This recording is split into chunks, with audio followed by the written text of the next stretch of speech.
Hello, everyone, and welcome to a special edition Omega Strikers tournament. Ever since those central codes have been released, I feel like East Canada has been absolutely crawling, writhing at the seams for good servers and pings. And as a West Coast player, I totally hear their cries. So that's why we're here to spectate this Brass Canuckles tournament. Looks like we'll be going into game soon against, we're going to be watching two teams. Insert good name here versus Dubukai Tenkachi 3.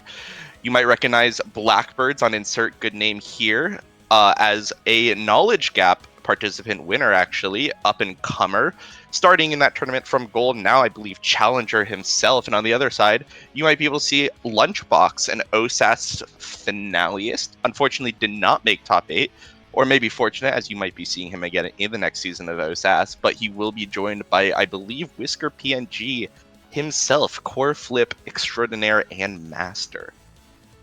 Yeah, definitely a bit of a matchup here with these two teams, Dubukai Tenkachi 3, insert good name here. But I have to think, one of these teams has a real team name, the other a bit of a cop-out. Yeah, definitely. I think that I'm viewing it more as less of a name and more of a prompt. I think we could call them anything we like, honestly.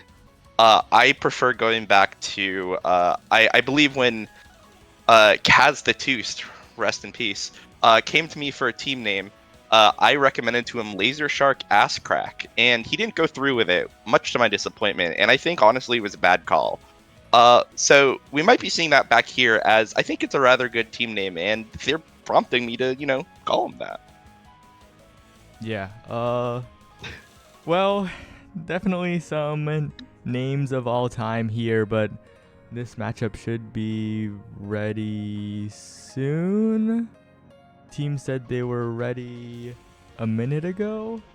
We're searching for 5 minutes, but this is as usual. This is Omega Strikers. We just gotta wait. This is true, and I live in Arizona. I lived in Texas for a little bit as well. I've basically never lived north of Dallas.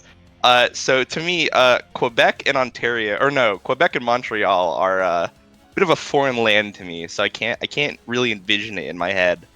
So this will basically be like me casting an Asia tournament when you think about it, right?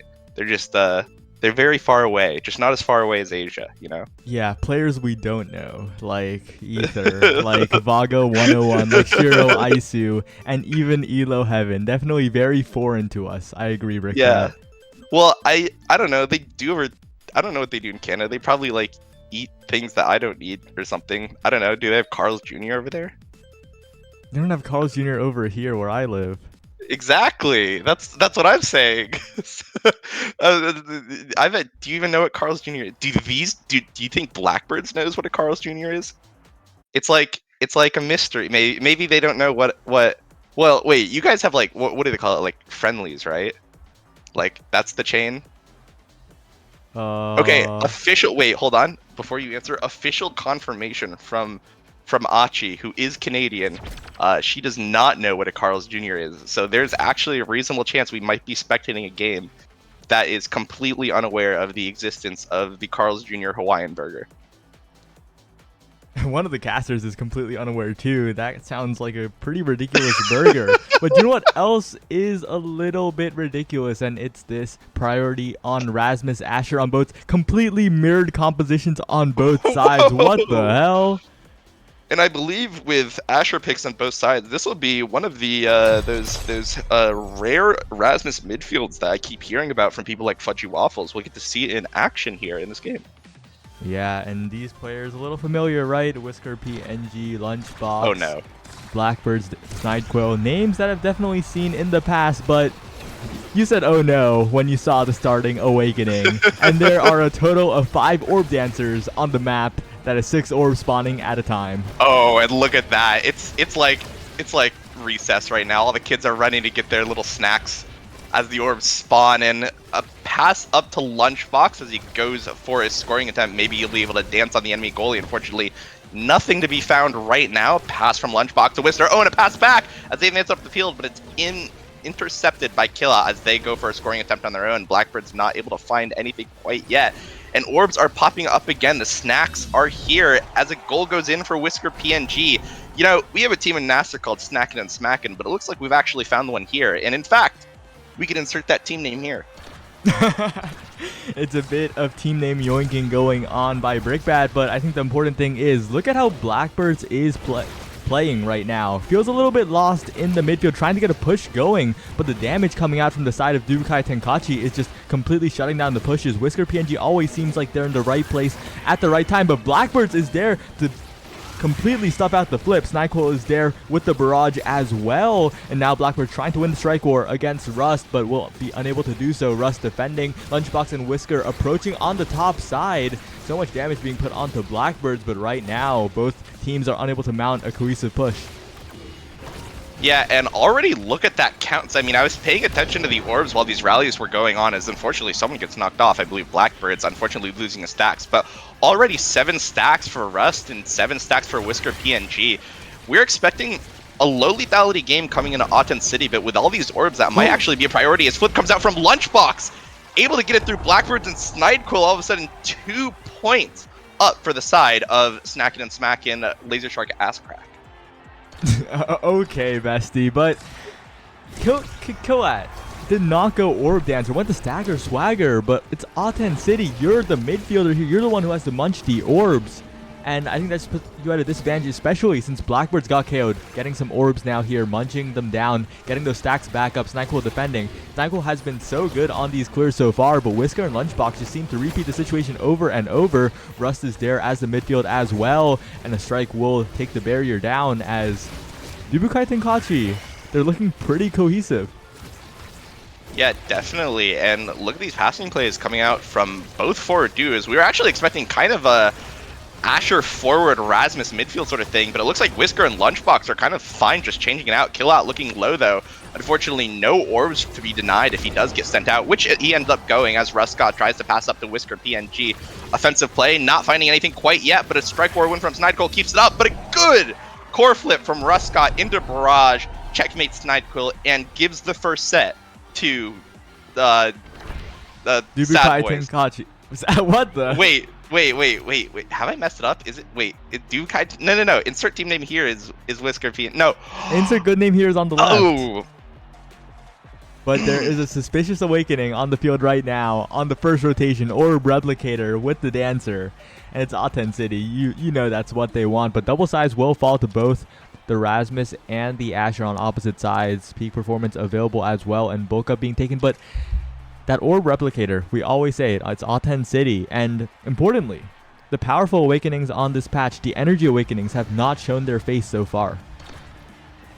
Yeah, that'll definitely mean that these sets will be very impactful as teams will be fighting over that ever-coveted Catalyst trading as both path splitters go down. There are no paths left unsplit currently. Ruscott on the defensive and a good strike war win from Blackbirds, able to get that goalie barrier. Killat trying to keep it up, but unsuccessful in doing so. A check button comes out from Snidequill, not able to defend his own barrier. Lunchbox not able to try to find a score yet, but Ruscott keeping it up for Whisker, PNG, and Lunchbox. Unfortunately not able to find anything. Cooldowns are going out left and right, nothing quite found just yet. Killat getting possession of the core yet again as it goes for a scoring attempt, but nothing found of it yet. Whisker, PNG able to go up, but Lunchbox finds the kill on Snidequill and able to send it in. 1 point up for the side of Dubukai Tenkaichi. Dubukai. Oh wait, it's not Tenkachi, yeah. It's Tenkaichi. What the? Tenkaichi. Whoa. Pronouncing this is a little difficult, but what isn't difficult is their gameplay to watch, because right now they are dominating. They are looking so good, especially with the stack reset on Snidequill and the Replicator on Ruska. They're just snowballing their lead. They lose the barrier though. This is an opportunity for Blackbirds to get in there, but a great clear by Ruska. Gets out of the situation, but Blackbirds is just a little bit too big. Gets the strike, and that is a goal back for insert good name here. Yeah, and there we can see that power of that Asher forward able to maintain possession in front of that goalie barrier. And Aten City's goalie barrier kind of infamously hard to defend, and it looks like it might be going down again as a core flip comes out from Blackbirds, but not able to quite find anything just yet.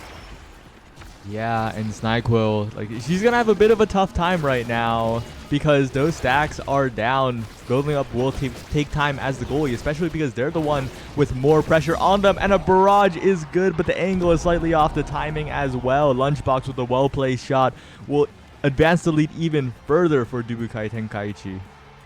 Yeah, and if I'm Snidequill right now, I just have to be feeling bad. I mean, look at these stacks from the side of Dubukai, the DKT3, or Replicator, 10 stacks on every single dancer. These guys are tangoing with no intention of stopping anytime soon.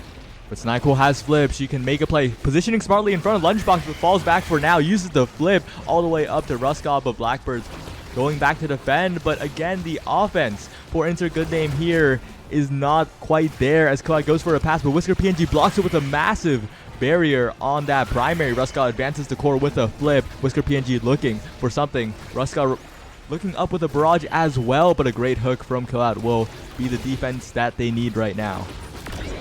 Oh, and a good Giga Blast, able to send Collat off the edge there. Blackbirds and Snidequill trying to mount a defensive.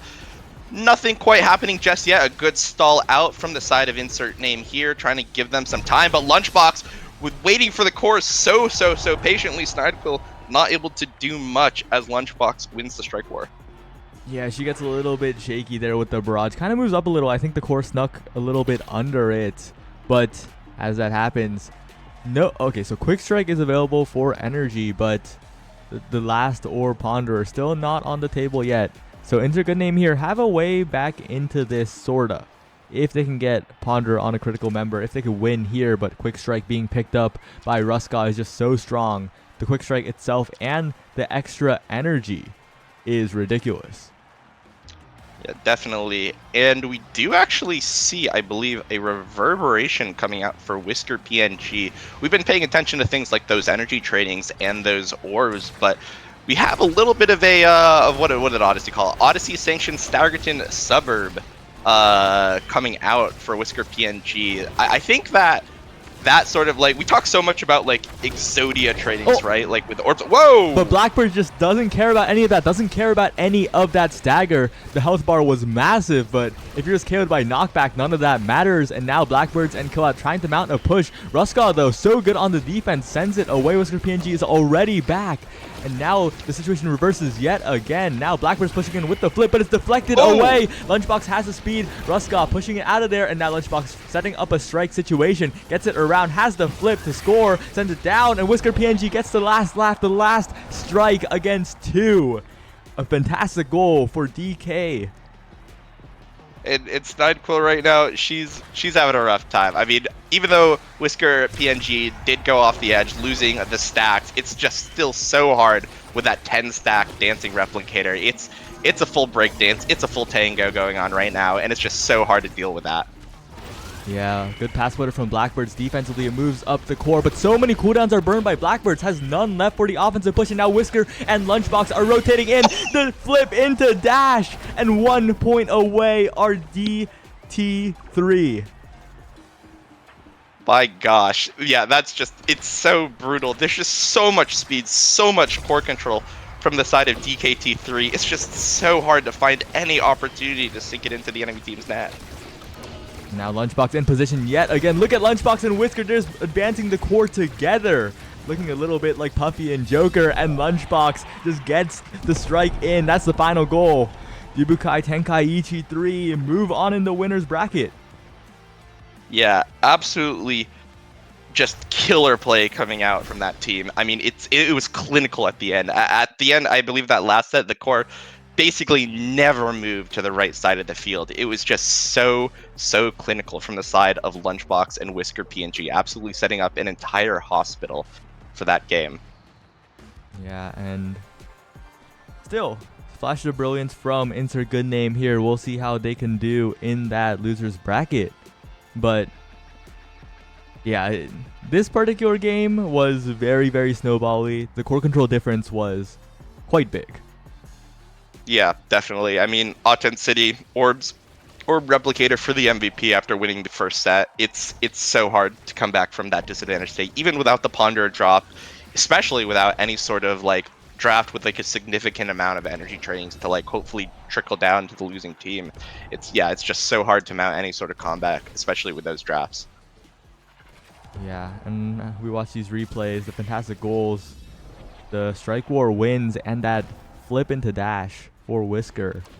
I'm not sure when that's. Oh, it's gonna come up around now. Yeah, Core flip extraordinaire. that was pretty chill. Yeah, fun fact, pretty much every single pro player in the Omega Strikers community learned how to core flip from this guy. Verifiable fact. I think we could, there's some evidence of that, I believe, could be pasted in this short story about this, but I don't have it on hand, unfortunately. But yeah, just a little bit of a tip, as you know, our resident what were the cities again? Montreal and Quebec. Yeah, those two places. Uh, yeah, Yeah, they're cities. yeah, I they're haven't been definitely there. cities. All right, we're gonna chat a little bit, but first we're gonna go to a quick 3-minute break because I learned that running ads is probably a good thing during breaks, and also because Sasuke's Agrees Business and Pepega actually had to restart their game, so that remake will make the game link take like 3 million more years. So might as well go to a break now. So see you in 3 minutes. Yeah, bye. Bye.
And we are back, not in a physical sense. None of us casting here are in Canada, but these players are, which is why we're having this tournament in the first place. Wow, what an intro. I'm very clever. This time we'll be seeing, oh gosh, Worst Case Ontario. I took that name first, versus Sasuke Agreed Business.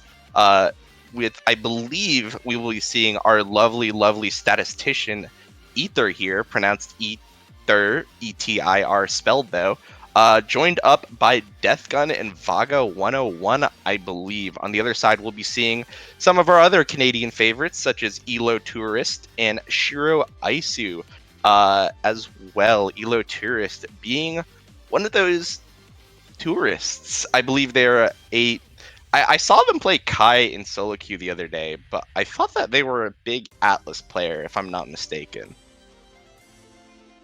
Could be wrong though. Not sure. But yeah, okay. I agree. Yeah.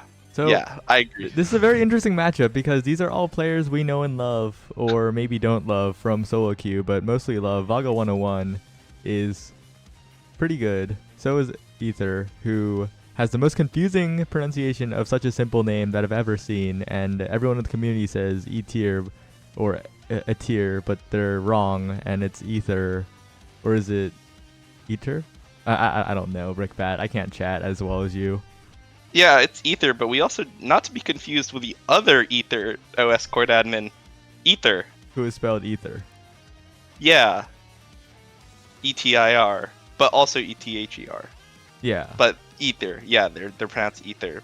But anyways, so we'll see one Ether, but not the other Ether, which will be pretty straightforward, I think. Oh yeah, there's Deathgun there too. NASA participant as well for LP Thieves, actually. The forward of the team that infamously, or famously, or infamously, upset Quest Esports during liftoff, my apologies. So we'll be able to see that Canadian in action here, though not backed up by the rest of LP Thieves. So we might not see an LP Thievery, but more of like a LP panhandling, but not the panhandling where like you're not actually. All right. Okay. Well, yeah. LP Thieves, that roster, Deathgun, a bit of a goat. Sources tell me that Liari was absolutely gapped. Wait, no, Quest Esports doesn't have Liari. I'm chatting even more than you, Brickbat. Hamster. Sources tell me Hamster was completely gapped in that game. I did not watch it. What source did you? But you didn't even know. I made it up. Chills. Well, you know what? You know what? So is stories. Okay, you know what? Can we get in the game soon? We need to get it. I was about to say that Canada is made up of constituent provinces, not states like in the U.S. Very cool. They're basically states, right? Yeah, I think so. I don't know. If we're wrong, someone tell us we're wrong, because we're Americans. We're wrong often. Yeah. Also, there's like 12 of them or something, not like 50, because they can't. How many? I don't know how many there are. There's probably like 12. My guess is 12. I know. I know geography. Yeah, I'm pretty good at it. Yeah. Actually, funny thing. So going way back, do you remember that that time where we had like a 2-hour delay for like that one launch tournament? I forgot what it was, like Flipside or whatever, or it was or was it that like April 1 weekend beta? I don't know, but it was like the playtest tournament that we had. Yeah. When I was with TJ, and I talked about how I probably wouldn't be able to name all 50 U.S. states off the top of my head. Yeah. And ever since then, I'd like gaslit myself and thinking like, wow, I don't know every like U.S. state. And so I took a quiz, and I actually did pretty well. I think I got like 48 out of 50, which was like, okay, that was fine, acceptable. We could write off. Gravity. Yeah, that's what I was about to mention. That's what I think actually, now that we're here, we should I think we should definitely have a states competition for all the United States players. I would love to see the results of that. After seeing Gravity, I mean, I'm pretty sure he got like 19 or something. It went in quotes. It went really hard, but I would love to see how knowledgeable Omega Strikers players are about the states and provinces here in North America, and whatever they have in Mexico. I don't know what they're called. Yeah. Okay. Well, we're on Autumn City here. No states in the world of Omega Strikers until proven otherwise. Actually, there probably are states, like nations. Anyway. So a lot of people call this Athens City. Did you know that? Really? Isn't it just Aten? It's Aten, but it's you just swap the T and the H and it's Athen. Athen? Oh, maybe confirmation. Confirmation, Mexico does have provinces. Fun fact, coming from a Canadian who also has provinces, so they would know what they're talking about. Probably. That's not, yeah, a secondhand source or something. All right, but right here we have Ether banned off of the Juno, as expected. Juno kind of solid on this wide open map, but on the Estelle, who is also probably one of the best characters on this map, the opposing side picking Kai, Aimi, Rasmus. So I think it'll mostly come down to whether worst case Ontario can disrupt Death Gun, because as the sources have said, Death Gun it's fire up. Okay, well, the sources don't matter anymore. It's fire up. Yeah. Do you think Ether has ever eaten a Hawaiian burger? Probably. Ether seems like decently well traveled. So like they've probably gone to like some place that has like degenerate fast food. Whoa! Yeah. I mean, true actually. I've only been in Carl's Jr. like twice in my life. Oh, dash puck missed from Death Gun, unfortunately. But they are still keeping control of the core as they are going for a continued scoring attempt. Elo Tourist though. Not the Carl's Jr. Tourist that I would hope. Not able to save it though with a good mix-up strike from Death Gun. Elo Tourist not able to react with a Gigablast to save it. Yeah, and the sources that said, oh, Death Gun has gapped Hamster Quest in the past. It's a little bit easier here. Definitely not the super favored tournament dominating Quest Esports roster, but Shiro Aisu is lurking right now. Death Gun has to play awfully near the edges, right? And a well-placed Cyber Swipe into Glitch Pop or something of that sort. Or maybe just a flip in itself can get a KO. Ether being taken down by Shiro Aisu. She's going for more, going for both barriers at the same time as Elo Torres tries to play up with meter. Shiro Aisu there with the strikes. Pagarino dribbling back and forth. Vaga 101 gets the barrage, but it's not enough in the end. Pagarino with the follow-up. Yeah, it's so many good ability usages coming out from Vaga, able to keep it out of the net for so long. Unfortunately, not enough. But if that's the type of play we'll be seeing, things will be looking really, really good for the side of Ether's team. Yeah, and now Death Gun looking up, but that Juliet on this map has to play so specifically in the pocket, so predictably, but Ether on a pick that is much more flexible, that can score from almost anywhere and get the core over and over again to Death Gun, who scores on that attempt, winning the strike or has the punch as insurance as well. Yeah, and look at the energy bars already coming out from, I forgot that, from oh, right, so that's why I forgot, the Sasuke, Greed, Ether's team. We'll be seeing so many core flips consecutively. It's going to be so hard to defend against, but already things are looking really hard. Oh!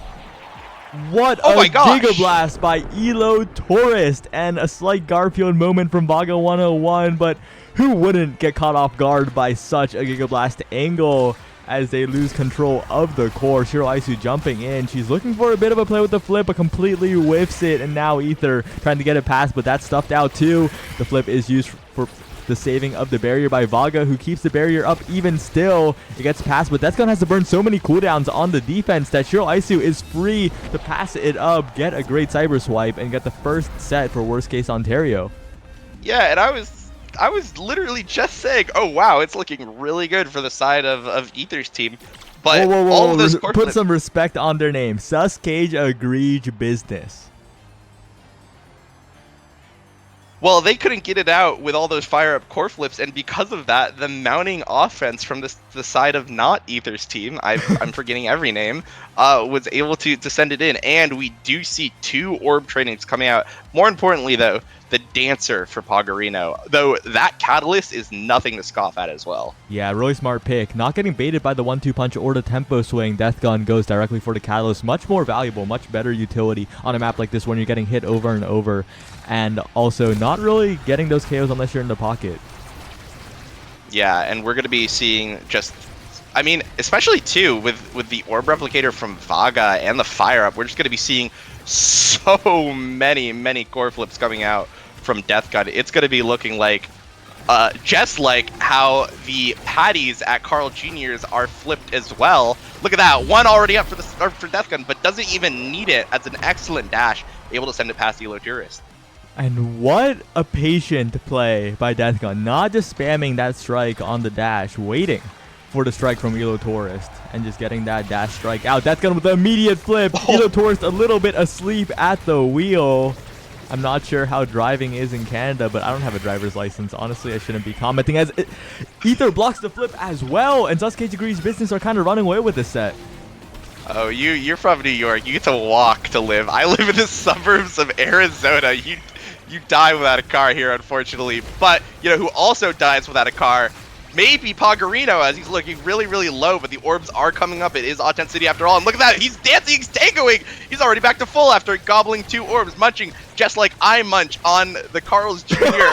Hawaiian burger, as Ether able to get it good. Oh, with a Rose Morph, able to send it through Elo Tourist, and the hit stun from the primary, able to prevent Elo Tourist from mounting defense. Yo, what? Just great target priority from Ether, not even going for the core, just trying to stun up Elo Taurus to secure it. And now look at the core flip bars. The meter is so high for the side of Sasuke Degrees Business. They're looking to speedrun this right now. Deathgun building up a ton by getting hit in that pocket right now, using the Flame Flurry as well, and just flips it for the barrier. But Vaga, a little bit greedy with the flip, loses the barrier themselves. Shiraisu looking for a play, but the flip will be sent up by Ether. But Pagarino gets control, has flip, has the dancer, so when the orbs come back up, they'll be so fast. Pagarino misses the flip though. Vaga has the flip, sends it down. Pagarino gets the strike, but Ether wins the strike war. Oh, but Pagarino, what an angle. Slight hesitation by Vaga is fatal. And worst case, Ontario still have a chance to make it a 2-set lead.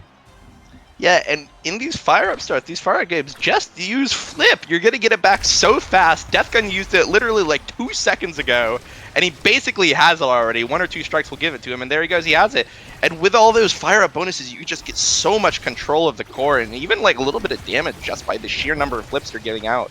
So I would like to see more of that aggressive flipping coming from the side of Sasuke Ether's team. As, oh my gosh, an excellent angle. strike play and spin. Oh my gosh. Vago 101, unfortunately, ankle's broken. Not looking good with the state of Canadian. Oh, that. I was going to make a bad. I'm not going to make that joke.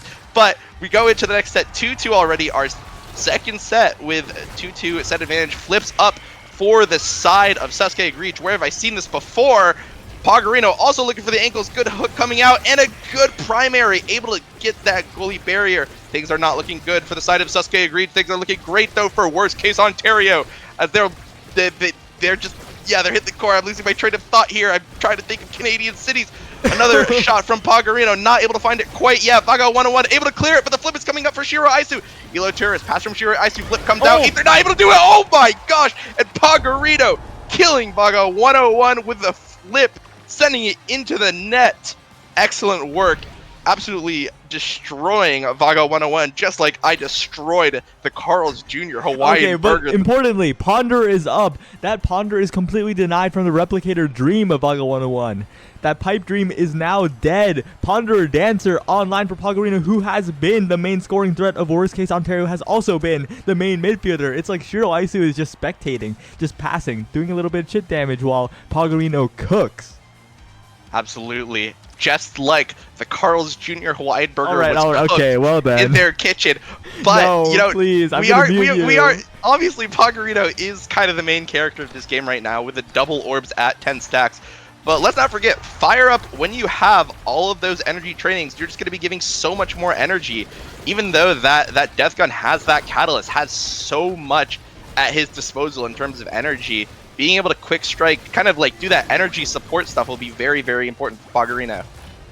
Yeah, and oh, what a scary strike war for Vago 101. Deathgun comes to help out, but this is the issue. Deathgun can't just find themselves in the opposite corner because they have to fall back to defend so often. Pagarino is so fast. Shiro Aisu is controlling the midfield as well. Elo Taurus with the passes, with the flip. Vago 101 can't react in time. What a fast play, and that's the difference. Worst case Ontario has a comp that is more suited for those fast plays. Deathgun needs to be in that position already, needs to set up multiple times over. Ether needs to get the core there, while Shiro Aisu and Pagarino, they can just run in.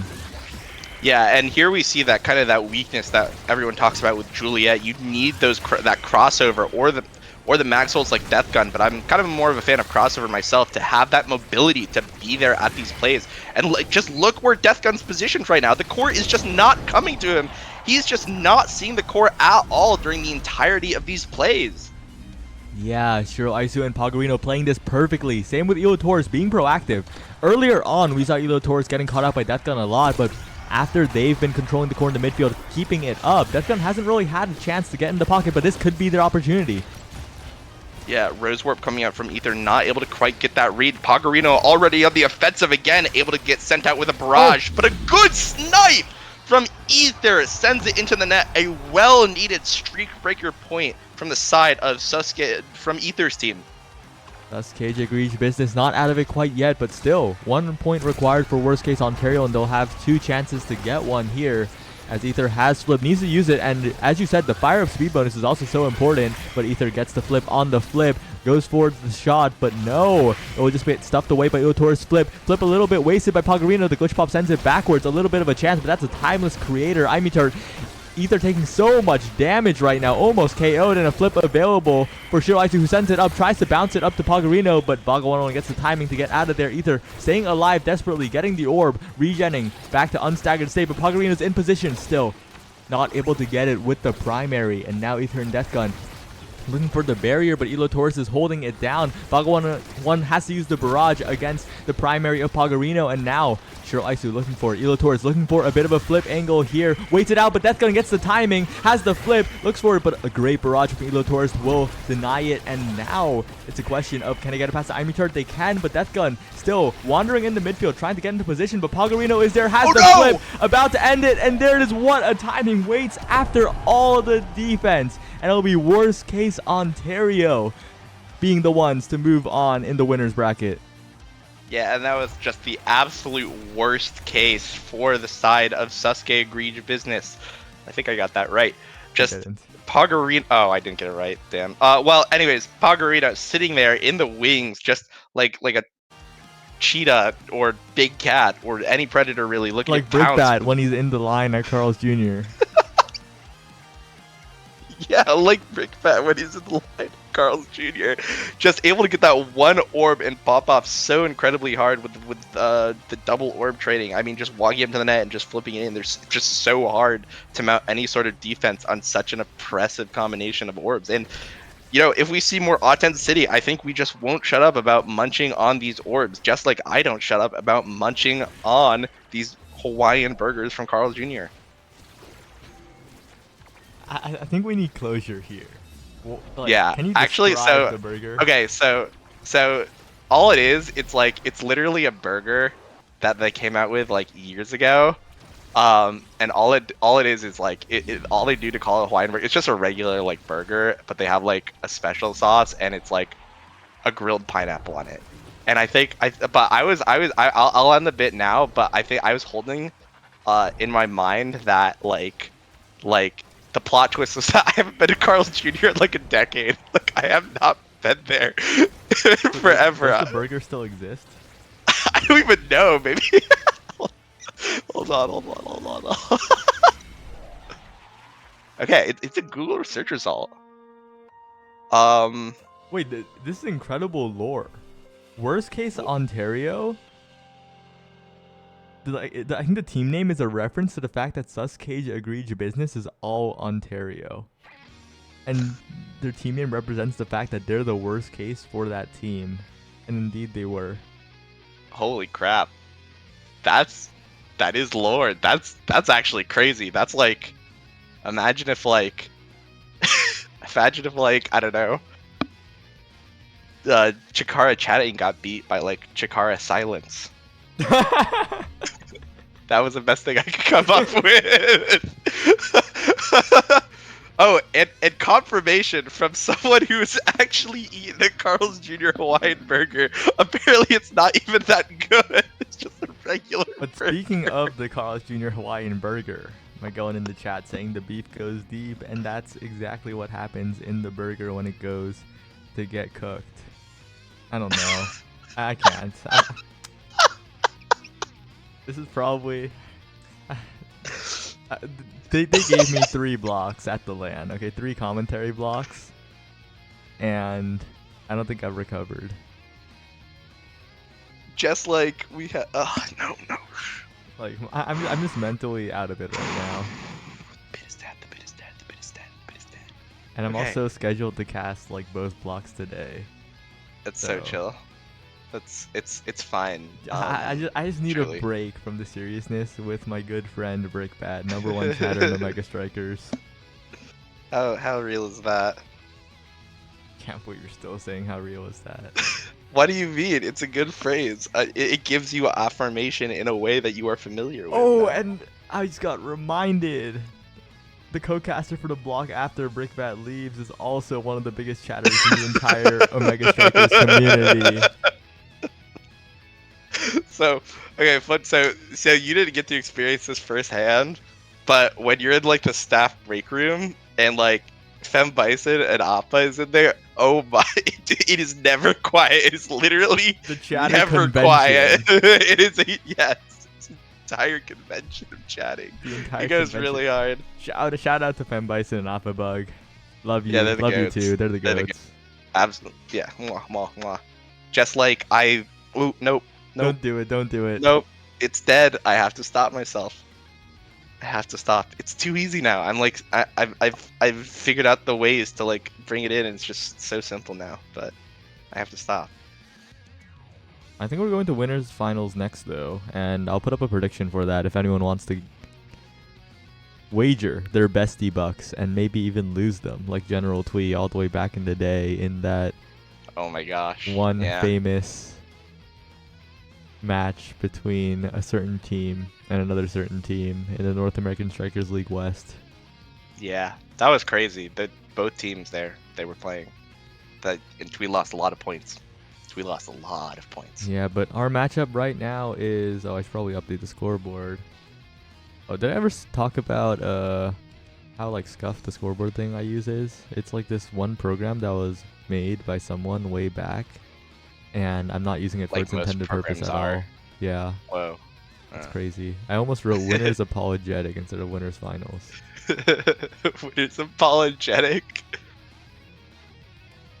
Okay. Etic Strikers. Seed 1. Resets. There we go. Winners finals. This is a best of 3, I think. Ooh. Give me a sec. You know what I actually wait? Do they have Jack in the Boxes in Canada? Do they have Jack in the Boxes in New York? Do you know what a Jack in the Box is? I know what it is, but I don't think there's any in New York. No. If there's none in New York, there's probably none in Canada. If there are any Canadians listening, and I know there are because this is a Canada tournament, I gotta know. Do you guys know what Jack in the Box is? Okay, wait, hold on. We're getting confirmation. I see. Is Jack in the Box a thing? This is an important cultural difference, I suppose. Yeah, They probably. They don't even have Taco. Do they have Taco Bell? Do they have Taco Bell? They definitely have Taco Bell. Okay. Okay, so update from Achi. I've heard of Jack in the Box and I've heard it's bad, but I've never gone myself. And of course they have Taco Bell. Come Okay, on, well, Brickbat. just check it. I don't know. They did Carl's Jr. They've only scantily heard the legends of Jack. Actually, I agree that Jack in the Box is like pretty mid, but I actually had their tacos recently. What? Yeah, they have tacos at Jack in the Box, and they're like actually pretty good. They're actually pretty good. Like I enjoyed my time eating a Jack in the Box taco. I've never I've heard of Tim Hortons. But they don't have Tim Hortons here. Oh, sorry. That's a cultural difference. No Tim Hortons. I think they're like, no, never poutine or beaver tails. Not completely. I've literally never heard of beaver tails. That I've literally never. That is the first time hearing that word ever in my life. Other than like in history where they're like, yeah, we hunted beavers and their tails or something. But no, I've never heard of the chain beaver tails. As someone who's grown up in the South, the Southern U.S. their entire life. Important to note. Oh, it looks like Elo Heaven is not participating. Oh no. We can't get the Elo versus Elo matchup. No way. It's over. It's over. Yeah, the Battle of Elo, just like every solo queue game. New York Fries? What? I'm looking it up. I've never heard of New York Fries, but apparently it's a Canadian thing. But there's no location in New York. Well, do they have like a Texas Roadhouse in Texas? Hold on. Is there a Texas Roadhouse in Texas? Probably is, right? Holy yeah, there is. There's like Okay. 5 of them. But like, who would go to one in Texas? I don't know. I never went when I was in Texas. I didn't even know there was a Texas Roadhouse in Texas. I thought. Wait, I'm pretty sure it was. It's literally like one of those like oh you eat 7 spiders on average. Like the intentional misinformation that just happened to become like common knowledge at some point or whatever. That there are no like that the fake trivia was that there are no Texas Roadhouses in Texas. But that's just a lie. You could Google it. Yeah. Yeah, really. That it was one of those. Literally, that's a psyop. Yeah. Crazy, wild. And speaking of Texas Roadhouse, remember the FPS chess tournament we had before the game re-released? And Yeah, like we were telling you to commentate Omega Striker stuff because you were kind of popping off in the chatting department. That was yeah. when you asked me about like a meal I had, and I said, "Oh, I went to Texas Roadhouse for the first time," and that was the only time, first and only time. It was pretty okay, but Yeah, my meat standards are kind of low, so it's whatever. yeah. So my family is pretty good at cooking meat, and I lived in Texas, which has like literally like country famous barbecue and stuff like that. Yeah, Texas barbecue is as good as the legends say. It's really good. My mouth is watering because I haven't eaten yet today, and I just thought of it, but it was really, really good. I can't believe we're doing the most American commentary ever for a Canadian tournament. Well, they brought on American commentators for a Canadian tournament, so we have to bring our culture over. Also, I'm looking at these pictures of beaver tails. These I've literally never seen this in my life, but I see why they call them beaver tails because they're shaped like a beaver tail. Oh, that's I've cool. also never seen a beaver in my life. I've literally never seen a beaver in my entire life. I don't know if that's like a shock to anyone, but but I don't think I actually have. Now that I think about it, I'm like I like my picture, like all the pictures in my mind when I think of the word beaver is like cartoon beavers, which like I don't even know if cartoon beavers look like actual beavers in real life. All right, well, we have Apologetic Strikers, Murioku Reburst, and Cow VVS Cow versus Ela Torres, Pogorino, and Shiro Aisu. Reburst hit Pro League like a few minutes ago, I believe. Yeah, I'm gonna cover another eject Luna goalie entering the ring to see if anyone can break the curse of eject Luna goalie just not finding any success in organized play out after launch, unfortunately. Yeah. For Yeah. the longest time in beta, it felt like it was slop with eject Luna goalie, and then goalies who weren't Luna 1 tricks, like Vaughn and Purity Lose and everyone, like, there's a bit of a curse associated with being an eject Luna main. Yeah. I mean, even Slop nowadays, we don't see him too much around in the tournament scene, so hopefully someone will step up and take his place, and Reburst is definitely trying to pick up where Barbed Pilot and Merchant have failed. Yeah, Merchant hasn't really failed. He's just kind of Well, abandoned the Luna in favor of he Vice. abandoned it, so Yeah. he failed that mission. Like, I'm talking about the mission of finding success with eject Luna goalie specifically, but yeah, like we'll see if Reburst can step up the plate. Definitely promising. I have seen him play, but not on the Luna, unfortunately, as it was banned out. Yeah. And this is a best of 3. This is the winners finals of this tournament. The starters are the Quick Strikes and the Missile Propulsion. Reburst going Missile Prop, and on that, Dubu will be so powerful in terms of locking down the midfield. Yeah, and already cows. Okay, yeah, cows. Wait, no, I think it's Covs. Cows? Is it Covs? Well, but it's like 2v. It's like a W. Achi thing. needs to save us. Yeah. Well, they on the Zentaro midfield was at that point when I had it was looking to put a little bit of damage, but unfortunately that damage is long since recovered. Reburst, though, able to keep it up with an excellent Tofu Fortress, able to continue this scoring play, but unfortunately not able to find anything quite yet. Shiro Aisu going on the offensive, putting down the Firewall Sentry, but not able to find anything as Covs/Cows not able to get that core control as level 2 gets hit for Pogorino, instantly finds an excellent pull into the application. Shiro Aisu with a flip, though, catches it, but Reburst not able to actually react in time as it goes into the net. 1 point from the side of worst case Ontario, I think. Yeah, what an unfortunate roll there. Tries to do it so they don't have to hit the timing and maybe whiff, but ends up whiffing the roll anyway. Just tragic to see. But if you're worst case Ontario, you're happy to see that one as Shiraisu now sending it up.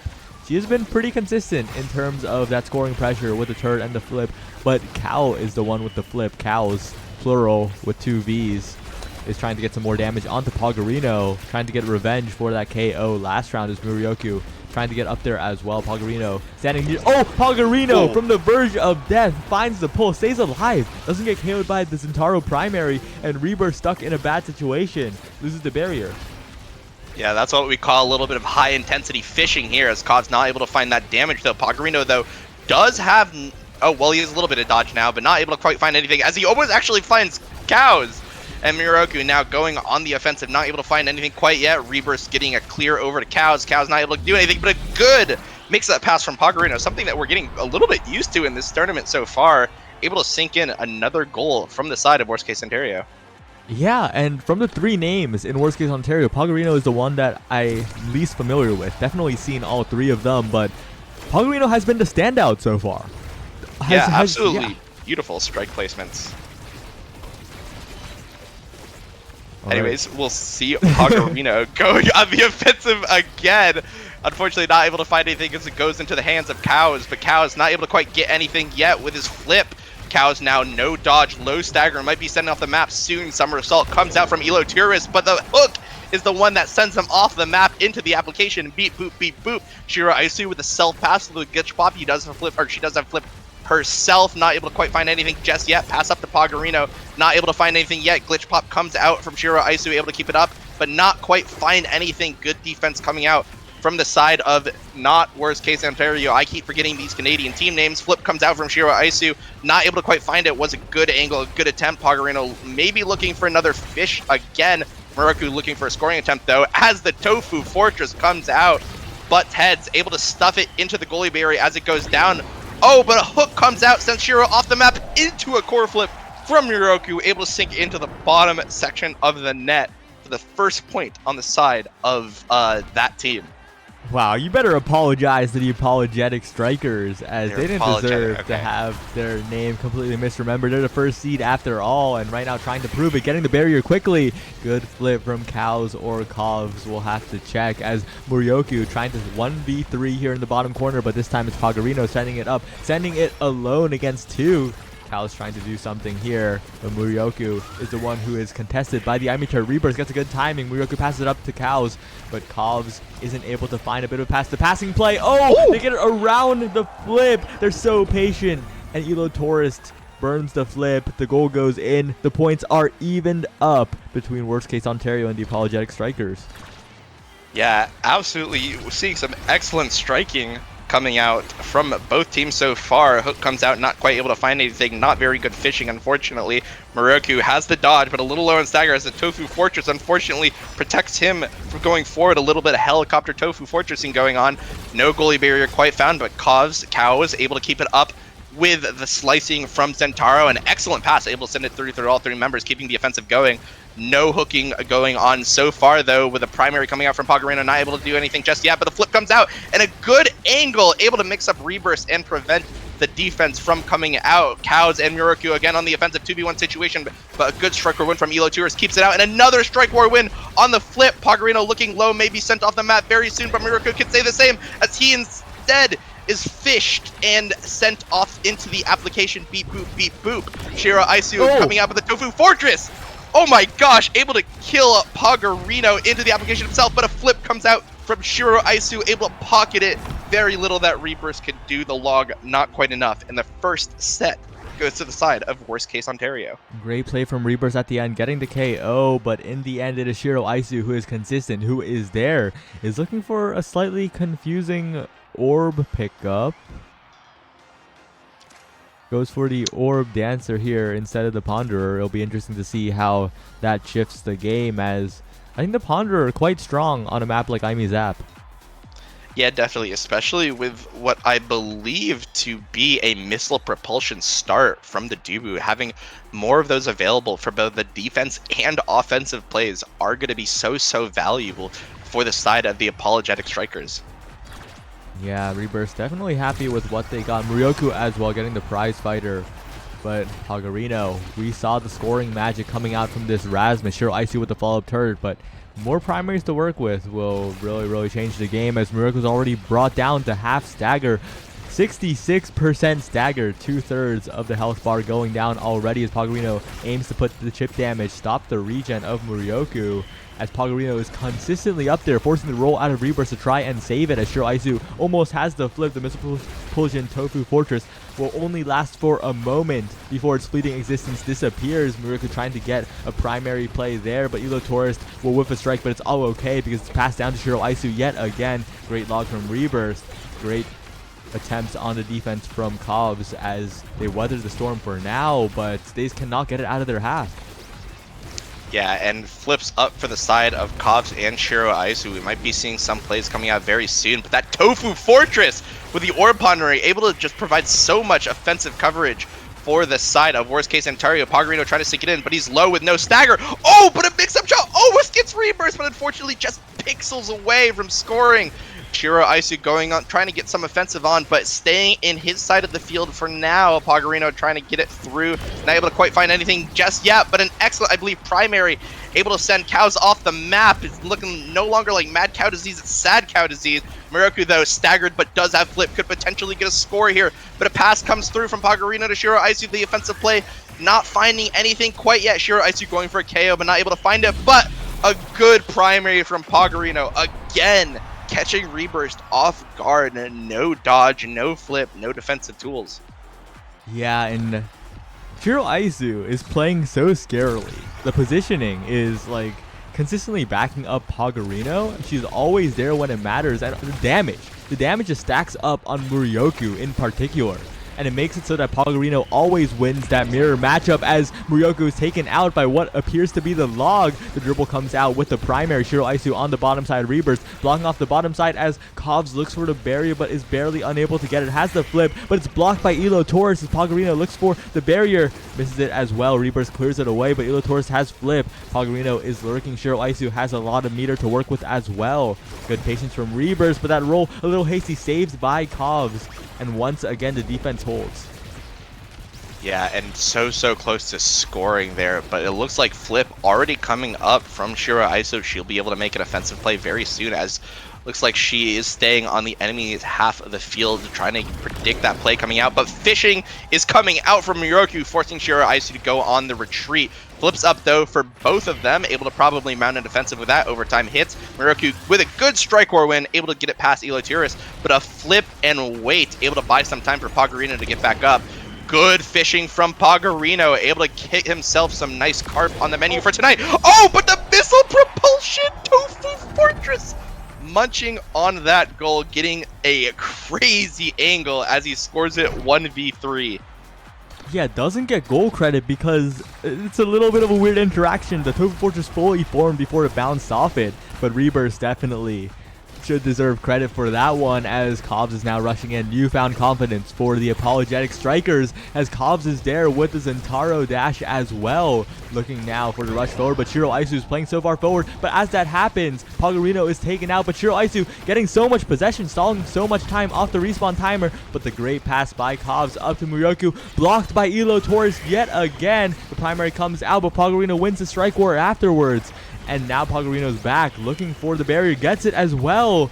And worst case Ontario are just such a stable team. Yeah, and just so much credit here for the side. Oh, but a good core flip reversal, able to get it past the glitch pop, pocket it in. Elotiris, unfortunately, not able to react in time as Cobbs had a lot of options to strike from there. Yeah, a lot of options, but Shiro Aisu has the meter low for all three members of the apologetic strikers. This could be a bit of an opening, especially with that KO coming out. Elo Torres passing it up to Shiro Aisu. The hook stalls it for a second, but now Pagarino has possession. Shiro Aisu has the flip, has the turret, has all the tools necessary, but Elo Torres misses the strike again. Saves the barrier at the very least, but that's a respawn. And now Muryoku staggered, looking for a bit of a KO onto this. Rasmus will finally be pulled into the blast zone, but Cobbs looking to stall it out a little bit. Shiro Aisu gets the flip out. She's been so good with just pulling the trigger on those right now, but a great clear Gets it past, not contesting the cyber swipe at all. Shiraisu almost taken out, but survives barely. Pagarino and Little Tourist have flip, need to use it here, but Kovs defends the top side. Yeah, and Elo, you know, what I'd like to see is Elo Tourist has been sitting on this flip for a while. I'd like to see more offensive plays, but unfortunately he's going to have to blow it defensively and not even save his own barrier as well, as though good mount defense from the entire team able to save it, but Reburst almost caught a little bit lacking, but a pass from Pagarino. Shiraisu not able to secure it just yet. Shiraisu with a few options here, trying to get an offensive play going, but not able to quite find anything just yet as overtime hits. Pagarino going on the offensive primary, does not find it, but an excellent pass from Pagarino! From Shiraisu to Pagarino, able to do another mix-up shot into the bottom of the net. This combo has been finding so many scoring opportunities and goals from that play. Excellent play. Yeah, Shiraisu and Pagarino definitely feel like teammates that have been together for more than just a little bit as the Tofu Fortress traps the core. But both of them definitely great pass placement, great scoring strike placement, and great KO from Shiraisu, who gets it with the glitch pop and the cyber swipe as Ilotor sends it down. Shiraisu and Pagarino looking to score, but they're a little awkwardly clumped up for a moment. They're getting back into passing positions. Pagarino keeping possession, has the flip as well, gets it around everyone, but it's cleared out again by Reburst. Reburst trying to block it here, but unable to defend against the flip there, as Pagarino looking for a bit of a primary on the core, taking a lot of damage, but heals up with the orb. Cobbs is there as well. Shiraisu with the bounce down to Murioku, who manages to get it out on the respawn. Ooh, and Pagarino able to find a fish into the application. Beep boop, beep boop, claims another. Pagarino looking for a scoring attempt, but not able to quite find it. Glitch pop, not able to find anything just yet. And the Firewall Sentry keeps it going. Flip from Shiraisu, able to set up Pagarino for an excellent stroke or win on the Reburst. The second set goes to the side of Worst Case Ontario. Yeah, what great defense from Reburst, but at the last moment, in the wrong place, at the wrong time, the core drifts on over. The flip is there as well, as specialized training is now available for this Rasmus. And look at the heavy hitter awakenings here. Time was clear to cast the last. Both Dubus will probably be happy. And Tempo Swing most likely going to drop to the Zentaro unless Egoist is the option. And yeah, now cast the last. Looking a bit appealing for that Dubu, but everyone's a little bit happy, but Pagarino, with that specialized training, you're never going to complain about that. Yeah, especially as well with Miroku snapping up that prize fighter in a previous set. I mean, prize fighter, very good on that Rasmus here, but if you keep dying from, you know, that specialized training opposing Rasmus, I mean, you're not going to find too much value out of it, and it's going to kind of be a little bit of a hard training, but looks like Miroku not able to get a stack right now, starting off this set with 2, able to get a goalie barrier as well for his troubles. Miroku on the offensive pass doesn't get quite through to Cows, as unfortunately the Firewall Sentry able to get a goalie barrier, making it an even game. Pagarino is back up, specialized training. Pull does not find anything, but Cows does have flip if he could just find it. Oh, but not able to quite find anything. The dash from Zentaro passive, unfortunately, sending him a little opposition. And I think he was panicked a little bit as a primary from Pagarino, able to send him into the application. Miroku trying to mount a defensive with Reburst. Not quite able to find anything quite yet, but a good primary from Pagarino, catching Reburst off guard yet again and getting another point for Worst Case Ontario. Yeah, Murioku, though, building up those stacks with the Monumentals as well. Reburst trying to get saved, but great time from Pagarino. But yeah, Murioku's hooks will be the difference maker. If they can build up 3 prize fighter stacks, if they can consistently create good situations, that could be the way that apologetic strikers can make their way back into this set. But Pagarino is the one who gets the KO, erases a stack off the board.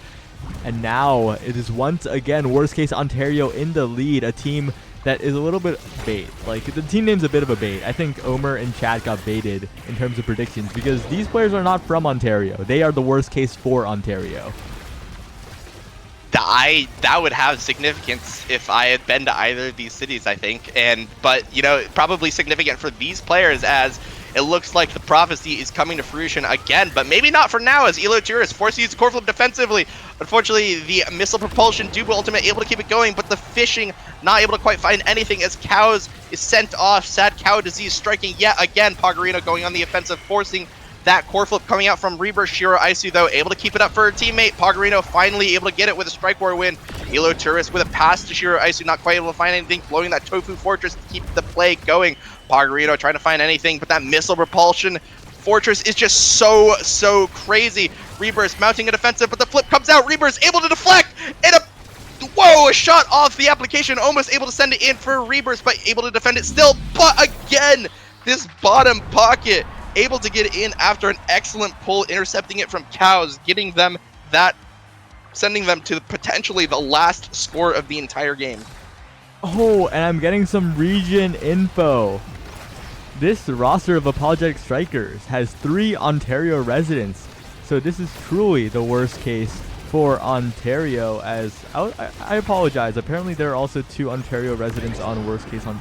This is so confusing. These team names are confusing, but what's not confusing is the gameplay of the blue side here. Worst case Ontario absolutely dominating. Good clear by Rebirth, but for how much longer? 1 point stands in worst case Ontario's way to the grand finals, and there it is, another great strike placement from Pagarino, and they go up 1-0 in this best of 3.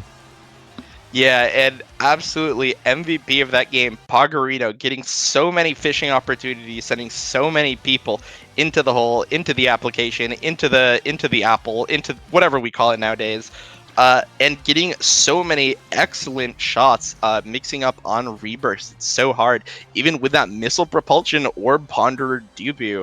I believe having full stacks never have been KO'd that entire game. I mean, yeah, look at 7 goals, 21k damage. 14 KOs. I mean, absolutely MVP of the game in my books. And if Pagarino is able to keep it up, he'll be able to take himself into a very, very clean grand finals. Yeah, and now this is a little bit difficult for the Apologetic Strikers, right? The worst case Ontario knows. They're going to ban the Luna from Rebirth, take away that X factor, and it's a little tough when you don't have that backing you up, because when it's a debut on debut matchup, I think Elo Tourist is just a little bit better. Yeah, definitely. Even actually, I was questioning his Awakening draft at the beginning of the game. He ended up opting for that quick strikes over the missile propulsion, which I thought would come bite him in the butt a little bit, but definitely not, as just the offensive pressure from Shiro Aisu and Pagarino able to make sure that he's able to play a little bit more comfortably in that situation. And you know, looking at the scoreboard, if you don't focus your eyes too much, I think it's Cows. Like if you lose focus and you look at something else, it's like Cows. The V's blend together. I think it's Cows. I think it's Cows. Are you sure? Oh, no. It is Cows. It is Cows. Yeah. Oh, it is Cows? It is Cows. I checked. It is Cows. Nice. It's Cows. It's when he dies. It could actually, we could call it sad cow disease. And if he pops off, it's mad cow disease. What the hell? A little bit. What do you mean? What? Your chatting is something that I cannot ever hope to match. It's just next level. Yeah. Well, you know what happens when beef is cooked, though, right? When he gets cooked, the prions denature or something, or like what the does prions this have will break to do apart. with it? Well, I'm saying if he gets cooked, you won't get the disease because you cooked it, and the disease, that's why we cook things, right? I'm not a biologist. I got a BA. I'll say it. I'm gonna be break that anyway. Someone save me. Surely my next co-caster will not be as much of a chatter, right? This is a spoiler. This is foreshadowing. Yes, this is indeed foreshadowing. But you know what's also foreshadowing? The Atlas Luna bands coming out. Both goalies. Whoa! Yo, is that what I think it is? Vice goalie from Rebirth, I believe. Oh, I thought that'd be a Juno goalie. I thought it was a Juno goalie for a second. Wait, you're so right. It's siphoning one Juno with rapid fire. Wait, what map is this? Night Market. Whoa. Yeah, definitely an interesting pick here. Yeah, though, that Super Surge start definitely bringing out the Zentaro for sure. Something you absolutely love to start with, as both Zentaros already showing off that increased dash range, though. Elo Tourist unfortunately unable to hold his barriers for this first set. Cows on the offensive, or on the defensive here, trying to get it through both Shiro, Aisu, and Pagarino, but with a little bit of help of Rebirth, able to get it through. Trying to keep the core up right now. Pagarino looking a little staggered as he gets sent off the map from Cows. Oh, scoring attempt from Yorku, not able to find anything. Excellent defense from Elo Tourist. Rebirth trying to keep it up for his forwards, not finding anything quite yet. Oh, but an unfortunate bounce into the speed, able to lose a goalie barrier for this side of not worst case Ontario. For the apologetic strikers, I will remember their name. Pagarino using that Super Surge dash to keep the core up for Shiro Aisu. Looks like she's going for a scoring attempt, but not able to find anything just yet. The ultimate from Rebirth coming out has flip as well for this next offensive play that they go through, even if it gets to the net. Cows losing the battle from midfield, not able to quite find anything yet. Overtime hits. Juno will be a little bit better here, but no dodge for the side of Shiro Aisu. Will not be able to prevent any of that incoming damage just quite yet, but an excellent strike from Miroku, able to send it past Elo Tiris for the first goal of the game.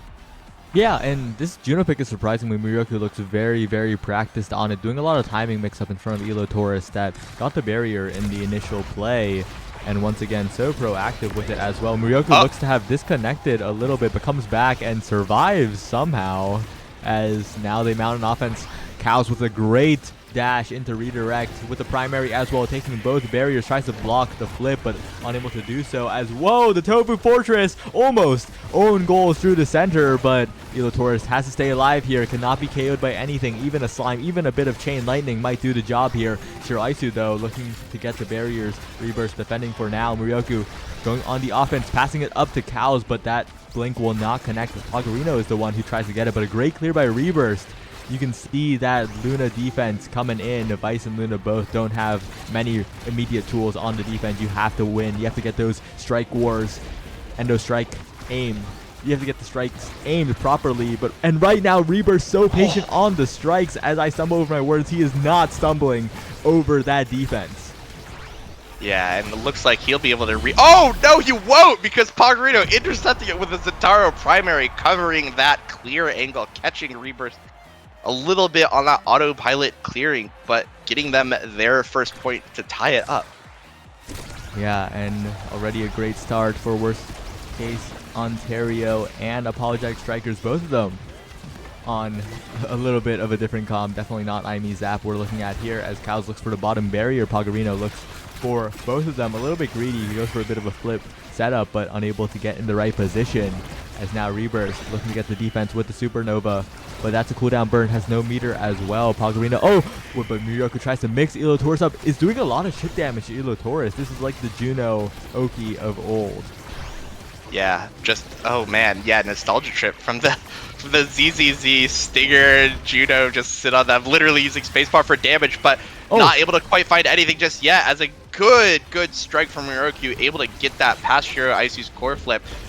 Defense from Cows comes through, able to send it up to Miroku, but not able to find anything with that goal or with the eject button.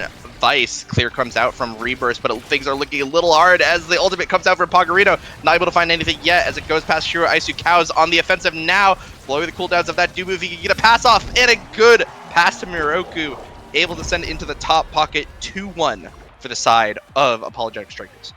That felt like a little bit of a mix-up. It got there before the roll could start up instead of up there. I think Elo Taurus was expecting a pocket shot on the top side. So, intentional or unintentional, I think a bit of a mix-up there. But Shiro Aisu, unfazed. Pagarino definitely not worrying about it as all, as these get both the barriers. Yeah, oh my, McDouble, you know, speaking of fast food, a McDouble into the goal. I'd love to see that. Pagarino's got to be feeling great right now after that one. Going so good, and even though it's evened up, I think the momentum a little bit on the side of worst case Ontario after that one. Rebirth getting so much damage on the Pagarino. The combo into the KO for Cows is maybe the tides are shifting. Miroku looking to get it up, but Elo Taurus does have that flip to use defensively, has the Tofu Fortress as well. Rebirth forced to blink back with the eject button as Elo Taurus gets a great stun, and now Pagarino has respawned. That lead is now gone without anything to show for it, as Pagarino looking for the strike, but Rebirth finds the timing, gets it out of there. Elo Taurus with a great angle to not get caught by Cows, has to use the flip against the slime, and right now Miroku trying to sit in front of the goal. Cows is playing the midfielder for this Juno forward, it feels like. Yeah, definitely something that I've been enjoying watching so far, as Cows able to pass it over to Miroku yet again. Oh, and the slime strike war win into jumping onto Elo Taurus, able to get the strike war win again, gives them the set. What a good judo play. That was good. I like that. Yeah, and if Miroku can perform very well on this Juno, like already doing well, but if they can be the main factor in this game, then you'll put into worst case Ontario's minds, oh, do we have to ban the Juno? Can we deal with the Juno? And that unlocks the Luna goalie for Rebirth. Yeah, but even if Rebirth does get doesn't get that Luna, I mean, if this game is a win, we might be seeing a new theory coming out of that Luna goalie into Vice Whoa, pipeline that whoa, we whoa, whoa! Monumentalist instead of Castellast. Elo Taurus, what are you doing? Elo Tourist? Why don't you give us a rundown of your thoughts on that choice? Okay, so the only thing Monumentalist really does for Dubu is like that initial log size, which helps a little with anti-stuff, but not really. Castellast gives you creation duration, which is always nice, but more importantly, it gives you that additional stun duration, which is really, really good against Zentaro.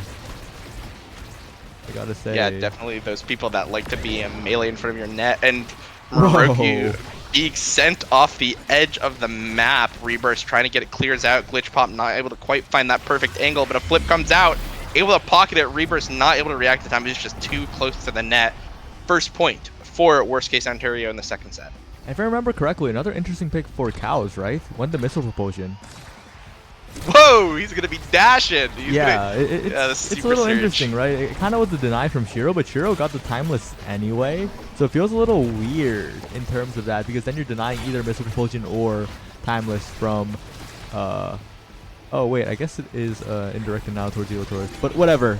Too much nerding right now as Pagarino looks for top barrier as well. Shiro Aisu with a timeless creator, importantly, on that firewall sentry, as Cows is looking very low. They can focus damage very quickly, but Cows gets in there. Muryoku as well, looking for that barrier before they fall apart, as Pagarino now with the health bars low. So much damage being pumped out by the Luna and the... Not the Luna, the Vice and the Juno. Shades of Luna right now as Muryoku gets in, but Elo Taurus has that log to clear it out. Yeah, and Cow's looking a little mad and diseased right now, sending Pagarino's off the map. So Shiro Aisu trying to get a school opportunity, and maybe able to find it as Burst is coming up for her soon. But rebursting and trying to get that last goalie bear and not able to find anything just yet. Miroku trying to get up that defense, but looking a little low himself. Cow's trying to help Rebirth a little bit as well, but Rebirth might not need it just quite yet. Overtime comes out for that Juno, exactly what you like to see. Burst from Shiro Aisu though, no dodge, low stagger from Pagarino. Oh, but Miroku is the one sent off the map as Cows looking a little bad himself, and Elo Taurus experiencing a little bit of that sad cow disease. Good pocket for Cows, getting them that cheeky goal. Yeah, Elo Taurus unable to reach the core there. Great angle by Cows, and someone help me. I'm stuck in here with a brickbat. Shouldn't you, I think, Cows, after getting that barrier, he's experiencing some glad cow disease, able to get that. Alright, I've muted brickbat on the stream, and now it is just me, Shiro Aisu, looking for a bit of a play with Pagarino.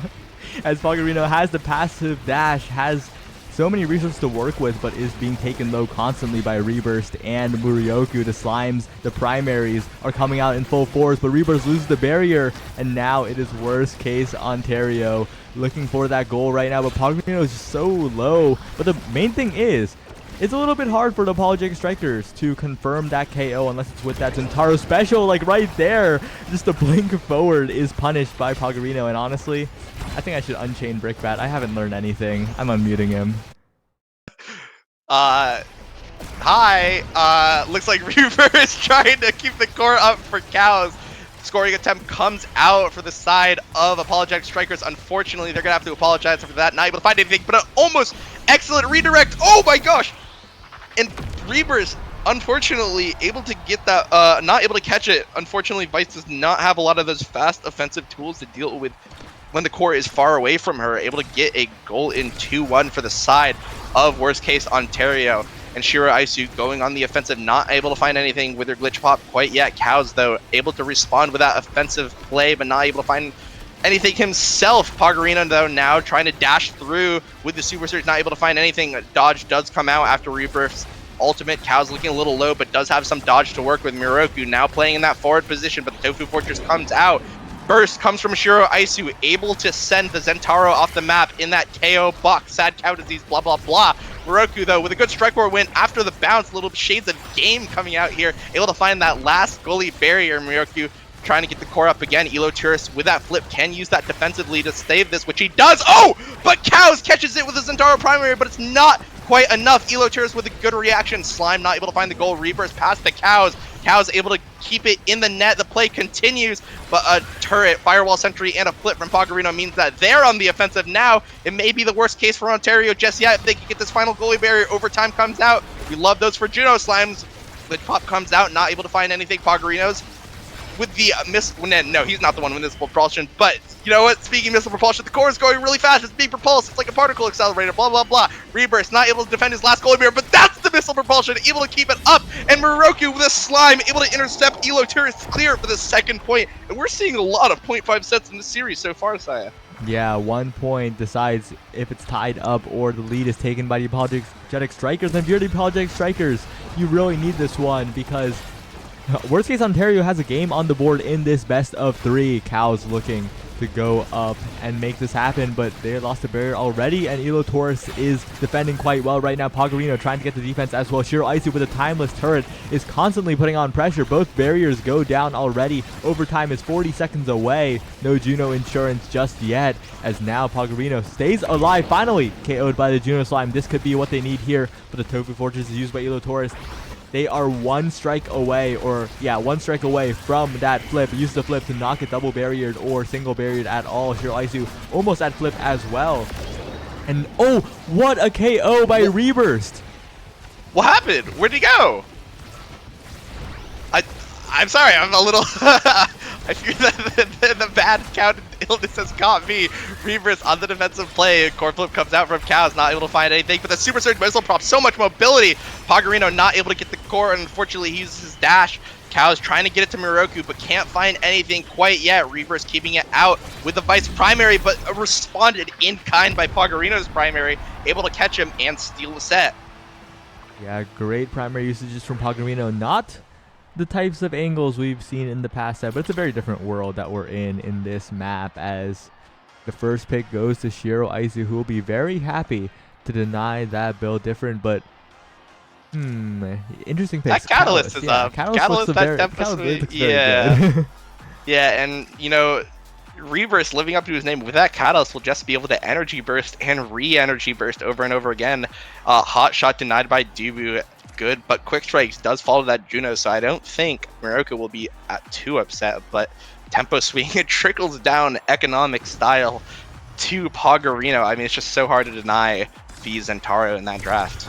Yeah, what I'm looking at though is Elo Taurus right now. That Monumentalist pickup combined with the hot shot, that core speed is ridiculous. You're gonna see like core flip levels of speed even before overtime from these logs, and that could really make the difference when your opponent is playing that immobile Vice goalie. And that, whoa, what a KO. Monumentalist Dubu log might be worth it after all, as now it's Pagarino and Shiro Aisu on the offense, just sending it up, patiently waiting out the chain lightning, as worst case Ontario looked to have scaled.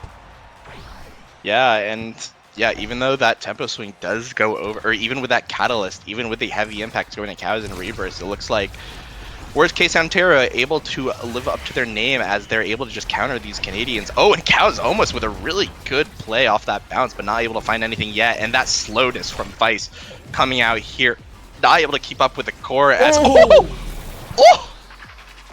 What a dash. What a follow-up from Pagarino on the play by Shiro Aisu, sending up to the center, making it so ambiguous for Reburst to defend. And look at the meter. It's almost full for the side of worst case Ontario. They can just completely flip spam this point. Yeah, and looks like Shiro Aisu on the offensive, trying to use that burst and gets a KO with it, but the core is stopped from Reverse, saving that goal barrier. But an excellent reposition from Pagarino sets him up for the strike or win, opening the net for Reverse.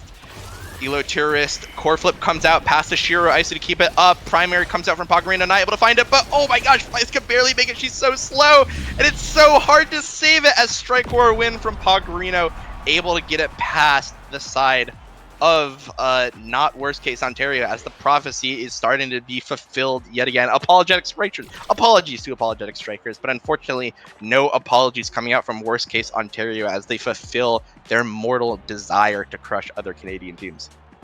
Yeah, and lots of picks available here, but the Egoist will be taken away by Pagarino. Doesn't want Rebirth to get that Catalyst Egoist combo, and I'm pretty sure Pagarino also has that fire up, so a bit of synergy there. But what I'm looking at is that stacks on stacks and glass cannon for Elo Tourist and Shiro Isu, because Shiro Isu has been a force in the midfield. Elo Tourist, that slightly additional power might push the logs over the edge into unreactable speeds for Rebirth. I'm saying this a lot, but if a set goes to overtime, you'll see what I'm talking about. Yeah, I mean, we've already seen that the issue of speed come up so far this game, as Pagarino going on the offensive, looking a little low, but has that dodge to work with. Glitch or Cyber Swipe from Shiro Isu, able to secure the goalie barrier, but not able to get that KO on Miroku, and that is coming to bite them a little bit, as they're not able to make advantage of this offensive play so far. Miroku with a strike, trying to mix up Elo Tourist with a bounce, not able to quite find anything just yet, but Elo Tourist putting on a bit of a defensive play right here, as Shiro Isu and Elo Tourist able to save at least one barrier, which, you know, you'll take in that situation. Cow is trying to keep the core up. Miroku has flipped for this last barrier if needed. Flip comes out, shot comes through, defended by Shiro Isu and Elo Tourist, but unfortunately the Summer Assault goes a little wide, not able to find anything. Pagarino on the offensive, no dodge, low stagger. He might be able to catch some of that sad cow disease soon, but isn't able to quite find the goal. Dash comes through, not able to find anything on the combo. Miroku also low with no combo. Staggered. Core flip comes out for Cows, able to shoot it, but it's blocked by Shiro Isu's own burst. Energy, Elo Tourist keeping the core up, passing it. Shiro Isu not able to win the midfield strike war win. Looks for that KO, but not able to quite find it. Rebirth has flipped for the defensive play if needed, is forced to blow up by Pagarino. Oh! What an angle by Pagarino! Could have sent it to the top side. Rebirth predicted that, but Pagarino sends it in the tiny gap between Cows and Rebirth. What a play, and that's what you need to advance to the grand final. They're just 2 points away. Yeah, 2 points away, but Cows is looking to respond in kind. Slime not able to find anything quite yet. And Elo Tourist does have that flip defensively. Things are looking up and up for worst case Ontario. Oh my gosh, another mix-up shot for the barrier might get them a nice little double for their troubles. Whoa, Pagarino mix-up. Looks like he's trying to bake a cake right now. Cows staggered, does have some energy to work with though. Dash comes out, not able to find anything, but able to get a ore for his trouble for that healing. Pagarino not staggered quite yet, and he just barely has that flip. They have to deny that flip for Pagarino in front of the net soon. Vice might not have any tools to deal with it. Flip comes out, and there it is. Yeah, it's just so hard to defend against Pagarino in the net. Yeah, so difficult to get that defense down, and Shiro Isu has flip as well. The meter looking empty for Rebirth. This is such a dangerous situation, as Shiro Isu can just rush down this barrier, can just drop the flip down, but chooses not to do so far. The offense up for Cows, but it's blocked by Elo Tourist Summer Assault, as now Cows once again putting the pressure on. The Slime almost getting the barrier. Miroku almost being the savior of the apologetic strikers, but unfortunately that is not what will happen here. The barrier stays up, the offense is back. Rebirth is taken low. Cows health bar is absolutely shredded right now as Miroku still passes it up, but look at the timer. Even though this Juno is so strong in overtime, the Hotshot Monumentalist Dubu is also incredibly powerful when that timer ticks over, and with that KO, the advantage goes back. But as I say that, what a good flip from Miroku. It's blocked by Shiro Isu, and now Shiro Isu gets the bottom barrier as well, looking for a play. So many layers. Rebirth has the flip, gets it out of there. No, Pagarino blocks it! Pagarino, he's a thief! He's a criminal! He's stealing so many goals! He stole the core flip! He stole my heart! As he steals the game too, and gets the MVP stolen from him. So much stealing. They steal the set, and they steal the fucking, I don't know, the Carl Jr. Anyways, but excellent play from the side of worst case Ontario, absolutely crushing Canada consecutively here in these games back to back, as they advance to grand finals. And Pagarino, look at that, 10 goals, 1 assist, 0 KOs. I mean, absolutely clinical play from Pagarino's. Shades of bells or something. I don't know, but shades of puffy with those puffy angles, some other people might say when they're especially chatting. I'm surprised you didn't. I didn't think. It's been so while. It's been a while since I've said Eddie hits like a blank angle. I maybe stopped that for a reason, but maybe I shouldn't stop myself. No, you should stop. Maybe yourself. I should stop myself. Yeah. 1984. We're censoring that. All right. Anyways, but worst case Ontario, the worst case for any team looking to take a victory from this Canada tournament, going to be staring down this intimidating team in grand finals. Yeah, it looks like we have a bonus set. We have loser semis because the timing lined up perfectly. We have one more for the duo of us two. Ooh, well, exciting to see But before that. that, we'll Oh, send to a quick break while we coordinate the code. 3 minutes, another ad break. And we'll be right back as I try to get Brickbat to stop chatting a little bit. It won't work. it will not work.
And welcome back to Brass Canuckles. We're here with the loser semifinals. A bit of a bonus match here. I just realized I forgot to coordinate the code, so Brickbat, you'll have to carry the chatting. Yeah, no problem. Absolutely a pleasure to do so. We have seen both these teams before on stream. Dibukai Tenkaichi 3, or as I call him, DKT 3, and then Sasuke Greege Business, which I've also not been calling by their name. I've just been calling it Ether's team. Ether with the ETIR, not to be confused with Ether from OS Cord. We'll only be seeing one Ether in this game so far, but going hopefully into game very soon. Both of these teams will be fighting their elimination match to get into the losers finals in this pro bracket here for a chance to win some sweet OD points. Will be very important, as in 2 days we will be getting the new season and those all very coveted pool party skins. So, you know, Audi points stocks kind of high right now. This will be a very important win for any team that manages to take it home. Yeah, definitely want those Audi points, especially because finally there's more stuff to spend it on than just, recolors. And Real. yeah, and when we're loading into game, they're so prepared. It's like maybe we should have been prepared as well. And by we, I mean I, and hopefully get not Authenticity. Yeah. Ooh. Well, was it a monkey's paw? I'm not entirely sure, but we probably won't. Speaking of Juno recolors, one on display here from Ether, unfortunately, probably won't be able to get it as it's probably going to be banned out yet again. Yeah. But we'll see. Looks like Amy band will probably be responded to in kind, though. So hopefully we'll be able to see the drafts from these teams coming out. Estelle open. You're probably going to be Estelle. Estelle open. Era. Oh, Era. What are your thoughts as the resident Era player? I think Estelle is better on OD Village. I usually pick out Estelle when I can, even though I think Era definitely can do okay in Oni Village.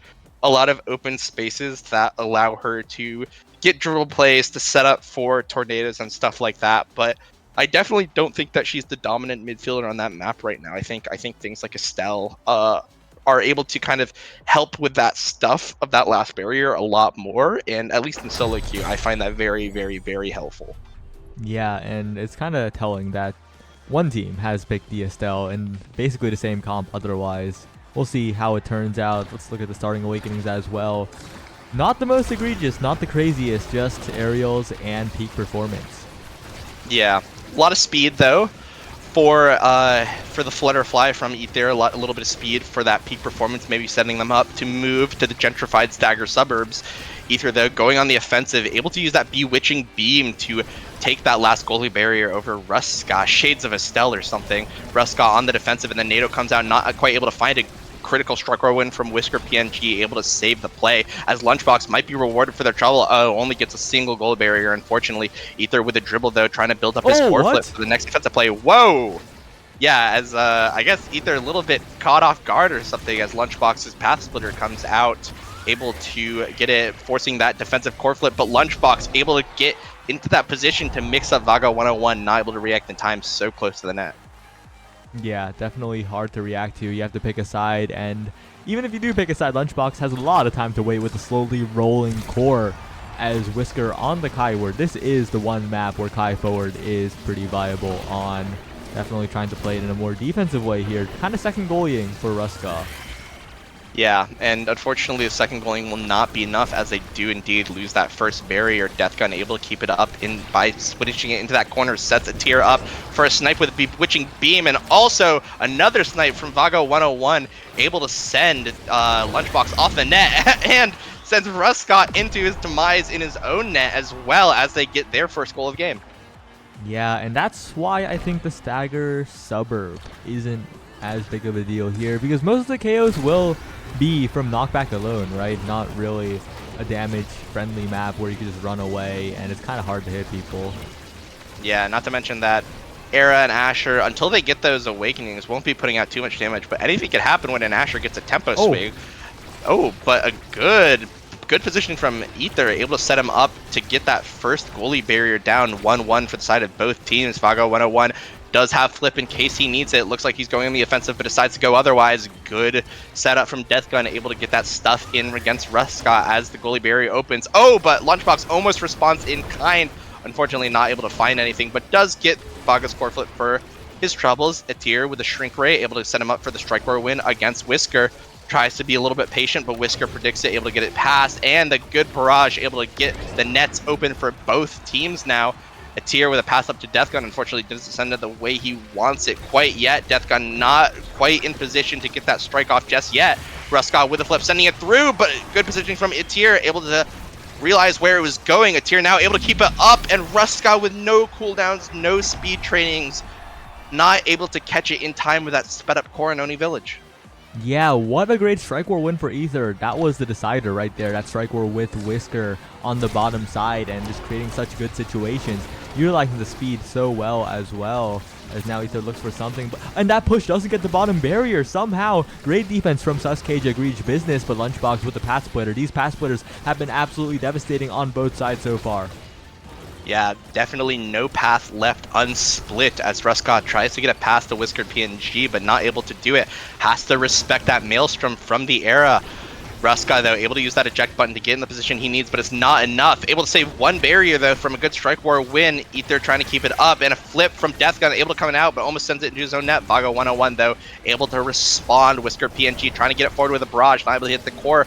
Ruska using his Rose Warp to keep it through. Vago 101 wants to use core flip to keep up that tempo. Deathgun, though, able to keep it forward, but unfortunately not able to get to that strike positioning just quite yet. Ether, though, with a critical Strike War win, now on the offensive play. Deathgun might be able to reach it in time, but then Rose Warp comes out, but it's not enough. Deathgun realizing that Ruska doesn't have many options if he hits it forward, able to get the first set for the side of the Sasuke Greed Brickbat, you have to be used to it by now. This team under this name entered OSPL, I believe, so... And they were on stream, too. Well, I wasn't on stream, though, and that was when I was in, like, middle of nowhere Oklahoma. I was cut off from society during that time.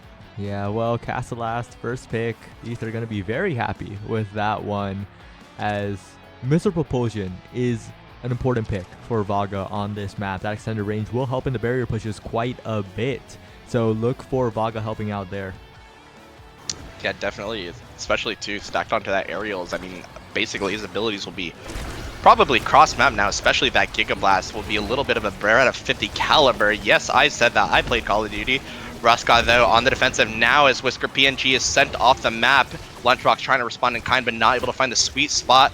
Ruska also not enough damage on that goalie still just quite yet. Rose Warp comes out, able to save it despite the shrink. Castellast showing its effect right now. The Estelle's looking a little slow right now. Whisker PNG trying to intercept the core, but Atir is dribbling around him or passing around him, able to get to Deathgun and set him up for a good position to get that final goal barrier. Goal barriers open, things looking really good for Sasuke Agree, whatever, Canada, as they get it pocketed into the top side of the net. First point in the set for Ether's team. Yeah, and just incredible gameplay. Suscage agreed business. Suscage agreed business. Suscage agreed business. Well, Suscage agreed business going on the offensive, able to get these goalie barriers yet again. Goalie barriers just aren't living this round as they all go down except one, importantly one for Vago 101, his chosen one. Whoa! And a Giga Blast cross map, able to send Ruska off the map. I mean, that was that missile propulsion that you were talking about, just thunk center into the net. Lore accurate, I don't know, Kai Lore or something like that, chatting, holy fuck. Whisker PNG, though, trying to get on the offensive, not shrink, though, able to unfortunately set Ether up for those Strike War wins as they lose one goalie barrier. Maelstrom not able to find anything other than a little bit of damage. Vago 101 able to keep it out, though. Adir with flip. Deathgun almost with flip himself. Things are going to go look so bad for this set if it's able to get to Deathgun in front of the net right now. Pass splitter. Not splitting any pass right now as the core flip goes wide. Ruska with the primary able to send it out and get a goalie barrier for his troubles. Can Whisker PNG keep it forward, though? The shrink, though, and the missed strikes will ensure that Ether were able to get the offensive play going yet again. Ruska looking really low. He might get sent off the net, into the net any time now, but a good Strike War win in this high pressure situation, able to keep it up. Looked like a little bit of a goalie slop as Lunchbox able to cover for Ruska's low health right now, but he's gonna get flipped very, very soon if he could get this orb, but unfortunately Deathgun forces him to deny, though he is on stagger now, but it's not gonna matter as Deathgun wins the Strike War win and is able to grab the set for them. Yeah, and Deathgun has been so consistent on the offense, and Ether and Vaga have, of course, just constantly backed him up, getting the barriers over and over again, as some interesting picks are available, but I think Stacks on Stacks is going to be the one for Ether. Catalyst is up, no? Catalyst is up, but I don't know. I don't think it's that valuable here for Ruska. Yeah, I think it was mostly as a deny. I'm actually surprised that Ether didn't go. I think that Catalyst is actually pretty good on Era. You get so many procs of it with that Maelstrom Tornado that you could honestly, if you catch the core with it, you could instantly get a core flip if you position it just right. So surprised to see that he opts for Stacks. Of course, Stacks very, very good on this map. Speed is king on Oni Village after all, but you know, would like to see the Catalyst is just in such a strong state right now. But you know, it's also in a strong state. Giga Blast, as it's able to get both goalie barriers, setting Lunchbox up for a goal, but not able to get that Strike War win, unfortunately. Whisker PNG now trying to get the core forward to Lunchbox, not able to find quite anything as they lose a goalie barrier. 1-0 for goalie barrier sets. Whisker PNG trying to get it to Lunchbox. Vago 101 is already there to intercept as he's not able to get it in. The size trainings from Deathgun might come into play very, very soon as he has both built different and big fish. Unfortunately, the size will be able to do a lot here in those 1v1 situations if he could get him. Pass from Ether, able to get it through. Yeah, beating Whisker PNG right now in the strike war, but it's now 1v1 with Lunchbox and Vaga. No, Unfortunately, Ether No. not able to get there in time, or maybe path wrong or something, and Yeah, it was just gives passing. Lunchbox. Ether never dipped into the speed lane at the bottom and just got completely outrun. He had the right idea, just just completely forgot that little part, but it doesn't matter because that's just 1 point of many. 2 sets up our Sus Cage egregious business. Death Gun is so massive right now in the top corner, has so much meter as well, just about to get a flip, and Vaga 101 is holding it down on the bottom barrier as they're now going to walk up and look for a bit of a flip opportunity with the Egoist, but no, the barrier will be taken by Whisker's Giga Blast, it appears. Now Death Gun will just send it into the bottom corner. No cooldowns available for Ruska. Yeah, and those passing plays on Oni Village, especially with that sped up core, are just so killer. Especially again, if you are one of those goalies without any cooldowns and speed tradings to catch up to that core. Now it is Vaga and Ether once again on the bottom barrier, unable to defend it this time. Whisker and Lunchbox are passing so well so far, but that barrage has so many hits. Elusive being forced out from Vaga, but that energy is gained back by the Egoist. And now Ether has flipped. Death Gun is walking forwards. What a combo onto Whisker, who is absolutely taken out. And Death Gun will just send it into the bottom. No crazy angles required, just away from Ruska. 1 goal away. Sasuke Agrees Business are so close to locking themselves into top 3. Yeah, and again, pool party Audi points on the line here for this last goal.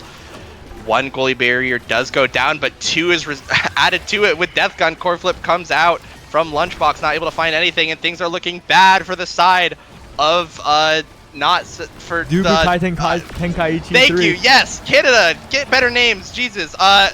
Shrink Ray. Oh, hits a double shrink. This might be it with just the size differential. Look at that. Death Gun unfortunately not able to find anything, but it forces the core flip though. That size in the strike war is just so deadly, and he just wins another strike war again as he gets the last goal. And Sasuke Egregious Business is able to win. I hope I got it right because it'll probably be the last time I'll say that name for a while. At Ether getting a much deserved MVP, winning so many of those strike wars in the midfield, getting so many opportunities for Death Gun, and I think that's reflected in the scoreboard. 2 goals, 6 assists. Yeah, and if anyone asks, we saw the combo, we saw the tornado. It's going to be in the replay soon, so stay tuned for like 3 more seconds before you click off because Brickbat can't pronounce Sasuke Egregious Business. Sasuke Egregious Sasuke Egregious Business. No. What? What am I missing? Sasuke Egregious Business. Cage. Oh, because it's like added to the K. Okay, Yeah. Cage Egregious Biz. Wait, but why is there not a J at the end? Why is it? What?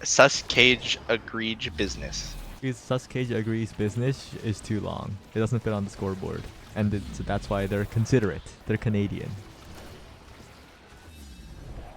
That's a bit of an assumption, but they're considerate. Yes. No, yeah, of course.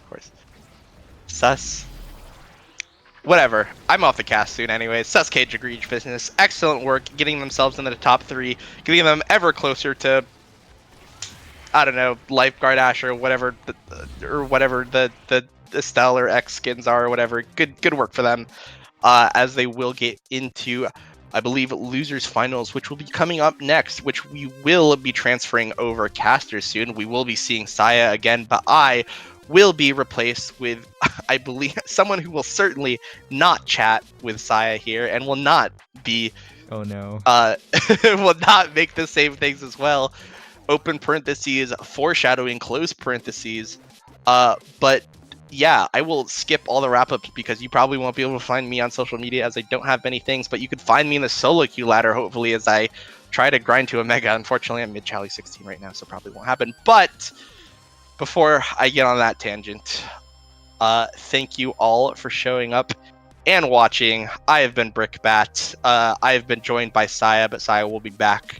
And I am wrapping up right now. We will probably be going to a quick break as we transition casters.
Hello and welcome back to Brass Canuckles, the premier and only, I believe, online Canadian tournament that has ever happened for Omega Strikers. So definitely a bit of a historic event, and another historic occurrence is Apologetic Strikers are calling in their heavy hitter. They're calling in Elo Heaven. They said Elo Heaven is on his way.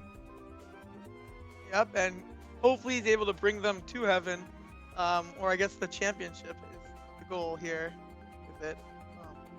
Looking like we're gonna be getting into a game quite soon. One thing to note is both these teams came off from losing to the Ontario squad, or Apologetic Strikers and Sus Cage Egregious. I'm just gonna call them Sus Cage because I'm not gonna pronounce that. But they both are looking for their revenge match in that final. Yeah, definitely looking for revenge here, as we will have to wait a little bit for the apologetic strikers. They must be feeling a little apologetic right now, but so far, great games. We're heading into more best of threes now, losers finals, and of course grand finals will be, I forget, someone needs to remind me, is it best of 3? No, I think it's best of 5 with 1 game advantage or something like that. Believe so, yes. And honestly, that 1 game advantage is always really nice because when you have these loser finals, these two teams are going to be warmed up, while the winners final team will not be warmed up. So that extra game gives them an extra game of leeway to warm up, I guess. But or hopefully for them, win it in a game sooner. Yeah. And worst case Ontario, that's sitting in the grand finals right now, will get hands that are a little bit more chilly. Definitely won't be as warmed up because they will have to wait through the entire losers finals, have already had to wait through the entire losers semis that just happened. So as they queue, we should get a good game here. Elo Heaven is on the field for this one, so definitely the player to watch. Yes, sir. Let's see if he pulls out that signature Juliet. That I love to see, because I'm the Juliet, right? Yeah. Definitely one of the Juliet players off a bug. Tell us more about yourself and then a little bit more about Elo Heaven. Well, Elo Heaven, first I'll talk about myself, I guess, but as a Juliet player, I always keep eyes out on other Juliet players, and Elo Heaven is one of those Juliet players that I definitely watch the most, because I can't let them get a leg up on me, right? And Elo Heaven, while he has been playing more of a midfield position on his NASL team, I could totally see him go back to his roots here.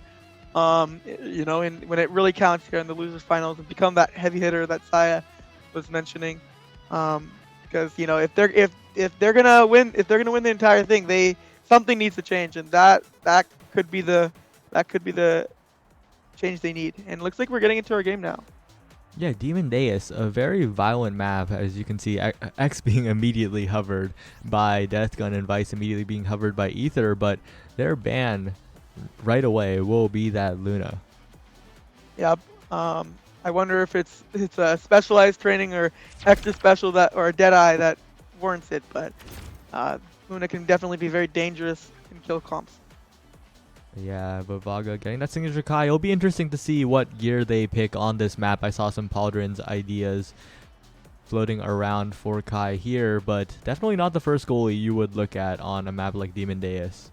And it looks like the Juliet's going to come in. I wonder if that's just Elo Heaven picking the Juliet right there, or maybe something interesting is being planned. But we're definitely seeing pretty similar comps with Vice on both and a Brawler on both. But very interesting selections of goalies. It looks like it's either going to be Vice or Jakar in the goalie position. And we'll see which one in just a moment. Yeah, Elo Heaven on the Drakkar, Reburst on that Vice, the similar analog to the Luna that they main, as we're going right into a Glass Cannon cast to last starters, as it's going to be a little bit of a struggle for Vaga in this game, as they have the Glass Cannon and the Momentum Boots, and this is Demon Deus, and there is a Vice on the screen that's going to be reset over and over. Yeah, if you get struck a single time by even like the Chain Lightning, you're losing a lot of power and speed immediately. And in fact, I wouldn't be surprised if we start seeing just even Elo Heaven just shotgunning Vaga every once in a while just to keep him in check. Because that's a pretty decent tactic, and that's just double down on the Glass Cannon momentum boost. Yeah, but right now, the health bars for Apologetic Strikers is looking a little bit low. They had the striker advantage. They got one barrier, but they cannot find two right now. Reaper trying to find something. Finds the primary on the defense. Deathgun can't get there in time. Great clears. Great preemptive strikes coming out from Reavers. Has the flip for insurance. Doesn't need it so far. Finally, will use it against Ether. Ryoku looking for a bit of a find here, but is kind of stuck in the midfield right now. Elo Heaven cannot get a clean pass And right now, Vaga can just clear it around the world as Elo Heaven gets constantly stunned up. The KO is down onto Death Gun. And now Rebirth passing it to Elo Heaven, but a flip from Vaga deflected by Rebirth. And that is a huge opportunity for the Apologetic Strikers. They need to make something happen here in the Strikers' advantage. But there's so much damage coming down from Ether. Vaga's defending against Elo Heaven quite well right now as Elo gets taken off the map. No more Heaven as Death Gun just does one bounce into the dash for the first goal of the game. And honestly, Rebirth was actually holding that down. But, you know, if your forwards can't score, you know, there's only so much a Vice goalie is going to be able to hold, and that definitely seemed to be the limit right there. Yeah, it's so tough because they got the strikes, but the limitations of the character showing up at the very end. And right now the damage is so much. Somehow the damage difference just feels incredibly in the favor of Sus Cage Agrees business. Yep, and we're seeing just kills come on through against Elo Heaven, Moroku. And honestly, that last round was decided by a power play once again. But a nice dash punch is going to pick up the kill on Vice. And that's very nice to see because now in these kill comps, you play off of these power plays. Let's see if they're able to get something off this power play right here. But it looks like that Vaga and Deathgun are defending very well against it.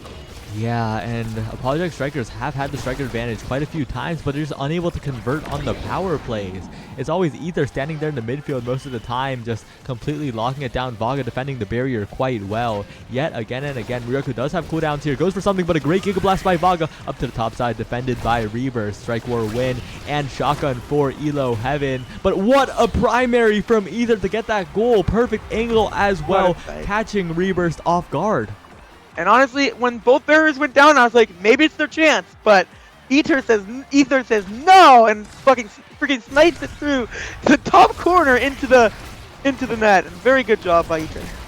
Yeah, and health bars are low for everyone. Rebirth, that supernova will not hit anything, but will zone away for Muryoku's strike onto the barrier as now Elo Heaven sending it through, getting that barrier down, but Muryoku's looking very low. But finally, a barrier advantage for the side of Apologetic Strikers. Can they convert on the skull?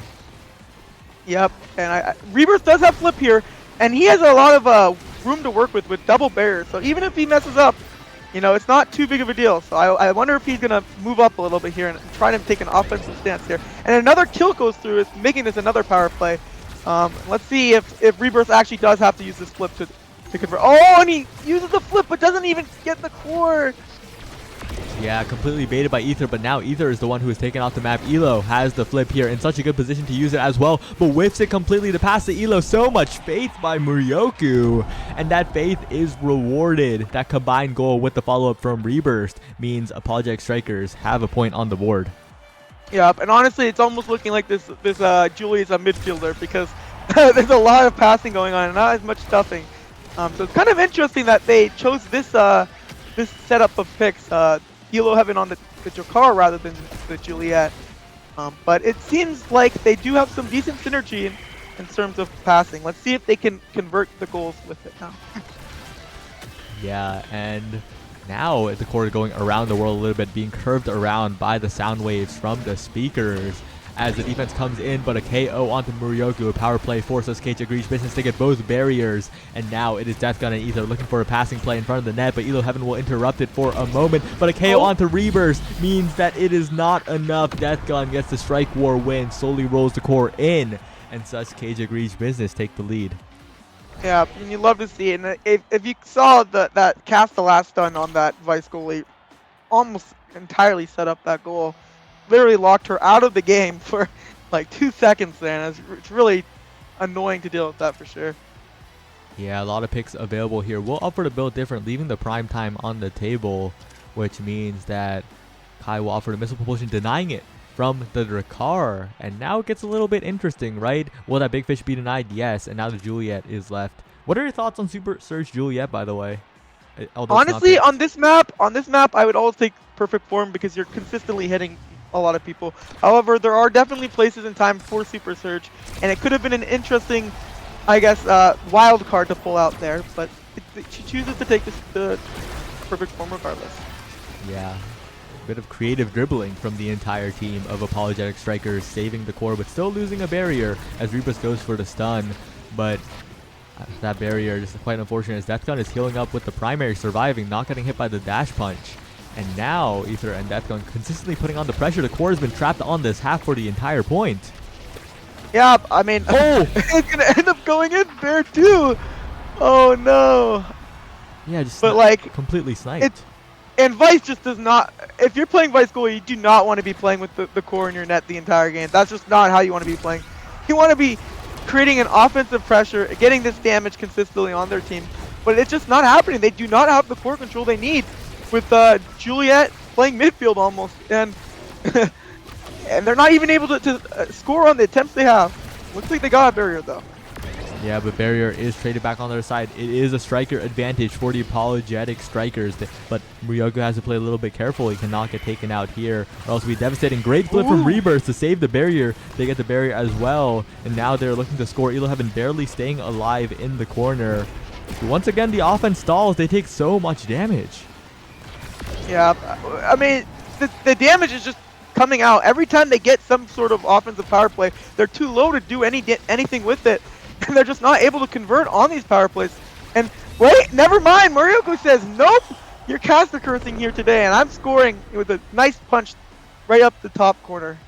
Yeah, and those are the goals that Apologetic Strikers needs right now, but honestly, it's just the damage that I'm always looking at from Sus Cage Agrees Business. The dash punches come out from Murioku, but the consistent damage is just overwhelming from this Vice, from this Asher, and even from this Kai when the Giga Blasts are thrown out. Even the barrage chip damage is quite a bit, but as I say that, the Molten Bolt onto Death Gun means they're taking so much damage here. Rebirth tries to get the Supernova, but ends up own barriering. The flip is out here, but Ether it gets the better in the strike war. Has the flip in front of the net, looking for a bit of a play, but it is defended by Rebirth.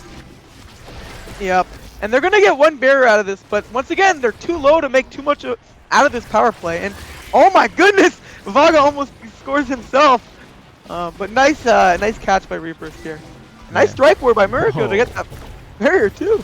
Yeah, that barrier win is huge as Murioku stays alive in the center of the field. Goes for the strike war, cannot win it against Vaga, but that win, doesn't even need it. Just a one-tap dribble on the top side, and Apologetic Strikers are in such a good position. And it's looking like Murioku is deciding, I'm not playing midfielder Julia anymore, because that's not how you win games, you know? and takes advantage of his kit himself, hits into that top corner, and there's a really nice dash punch into the top corner as well. Yeah, and now Elo Heaven is taken low. They're really targeting that player, but Death Gun as well, even lower, has to use the elusive, is going for the orb, use the path splitter to zone them away, but is punished by that Molten Bolt, and this war of damage is in the favor of the Apologetic Strikers as they get the KO, they get the lockdown. Now Vaga 101 pushing up, looking for a strike, but misses it, doesn't get KO'd crucially, but would have liked that strike into a potential core flip follow-up, but instead has to waste all of it. But look, now Asher's back. So even though they were not able to, get anything out of that offensive push, that was not their goal. They were just trying to stall for Asher, and they're back on the offense once again with this Asher at full. Oh, never mind, she's dead. What a combo! What a combo, exactly. And it looks like that was a nice patience on that dribble, and almost able to actually sneak that to the bottom corner. Yeah, but Death Gun is once again back, once again returned, but this time it is Elo Heaven who sneaks it past Vaga 101. What a goal. The sets are all evened up now. That first set was not looking too good for high players with barrage doesn't work. That's what happened right there. Got locked himself in the animation, and unfortunate. Yeah, just slipped right behind them as this Rikara has a few options. Catalyst would be absolutely huge here, but the hot shot also great on the character. Probably the Catalyst. Yeah, it's just so powerful right now. Yeah, it's the strongest awakening in the game. It just is, especially on this map. I wonder. The tempo swing denied from Juliet. It's pretty nice. I will say the stacks on stacks is interesting. It's probably what I would have taken, but it is good to note that if you're dying a lot on this map, you're not able to get the full usage of these stacks on stacks. So it's good to understand that you have to. It's your responsibility to stay alive with those stacks. Yeah. Oh, and that dash punch almost actually picks up a kill on Death Gun right there. Oh, but an unfortunate Supernova own barriers, and that's both barriers gone. Ether sending it up to Death Gun, who wins the strike war. And that is a quick point for Sus Cage Agrees Business. I was about to say that I like Apologetic Strikers draft, but I did too, but I mean, that was a speedrun run right there. 11-second goal. That's like a co-op versus AI speedrun right there.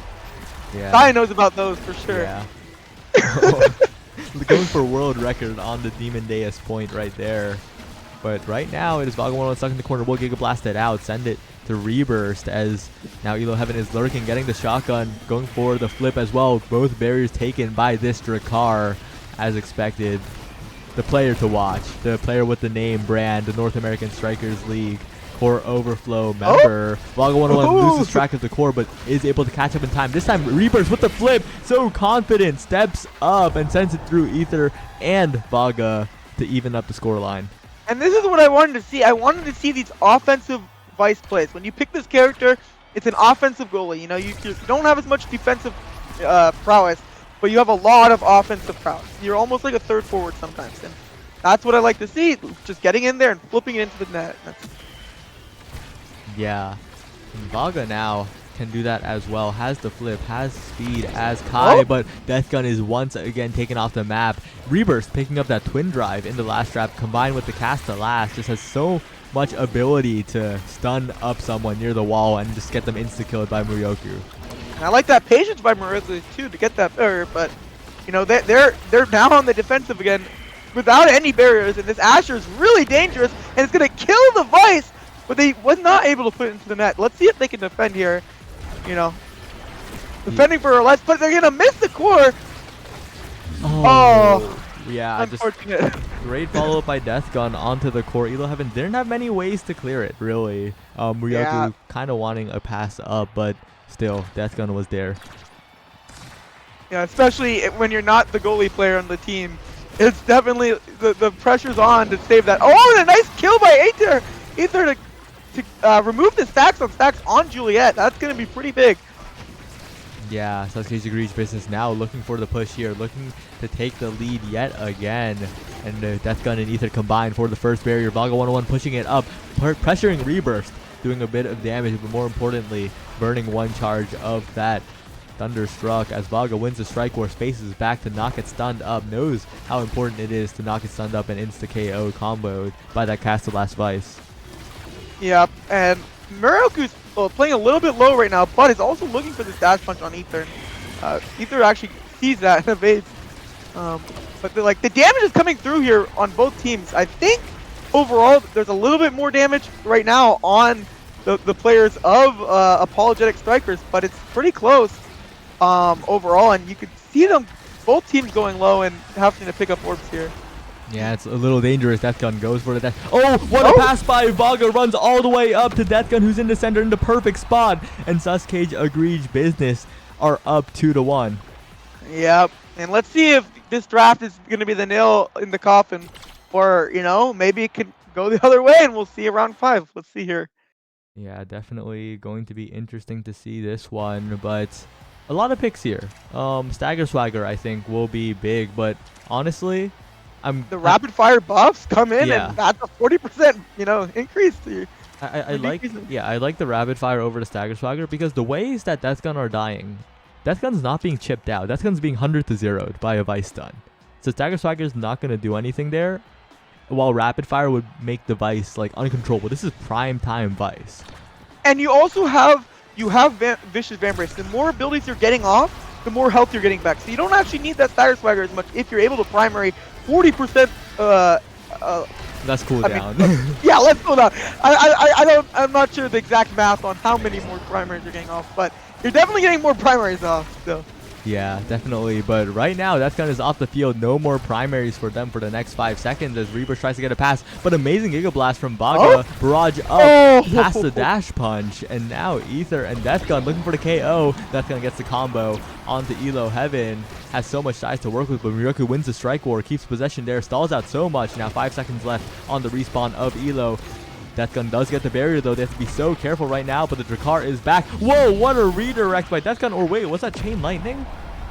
I actually think there was a Chain Lightning that hit it even further down there, because that was not with the Asher primary, the direction that hit. I'm pretty sure that Rebirth thought that they could flip it, and then it was too late when the Chain Lightning hit, and it threw them off. Looks like they used their flip around late, though, there. Yeah.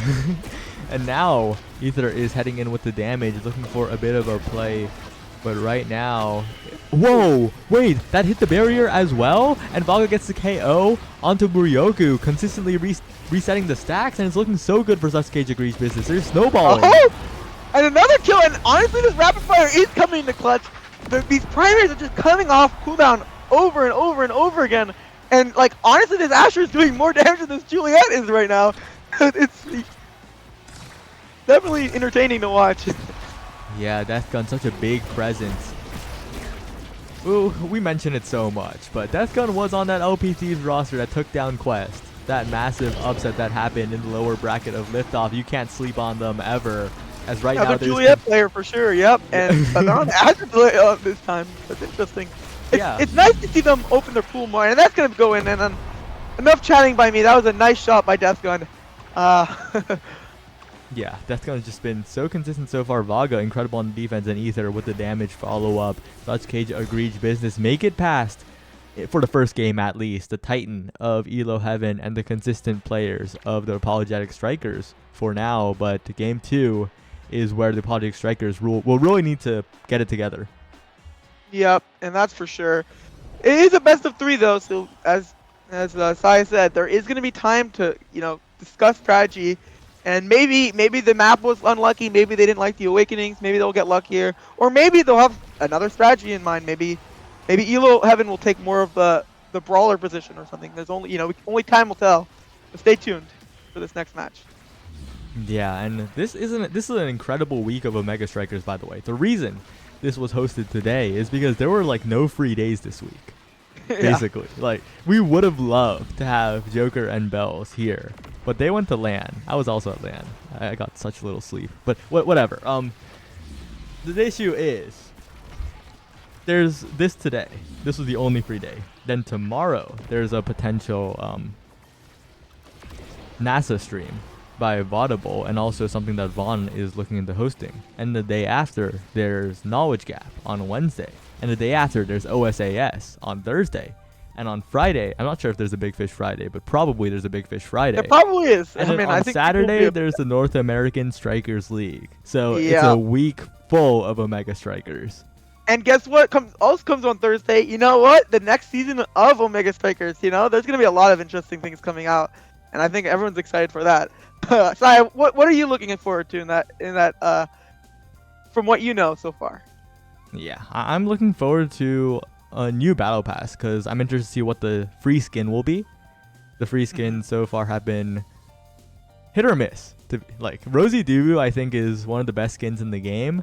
Cheeto Drakkar, I don't think people are that high on that one. Cheeto Drakkar goes hard. I'm gonna interrupt you there. Cheeto Drakkar goes hard. Oh, I think my mic was muted there. It's my bad. Cheeto Drakkar goes hard. I'm not gonna take that from you. It is a banger of a skin. Yeah. Achi also says that they're a Jakkarizard fan. That's a better way to put it. I've never heard that one before. Ooh.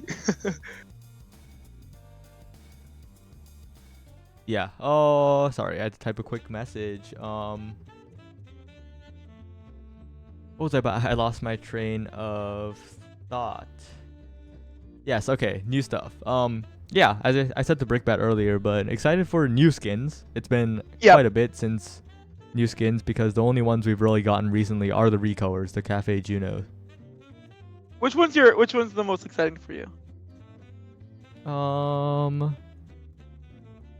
Speedo X, I think people are hyped for. Speedo X, yeah, I like to see it.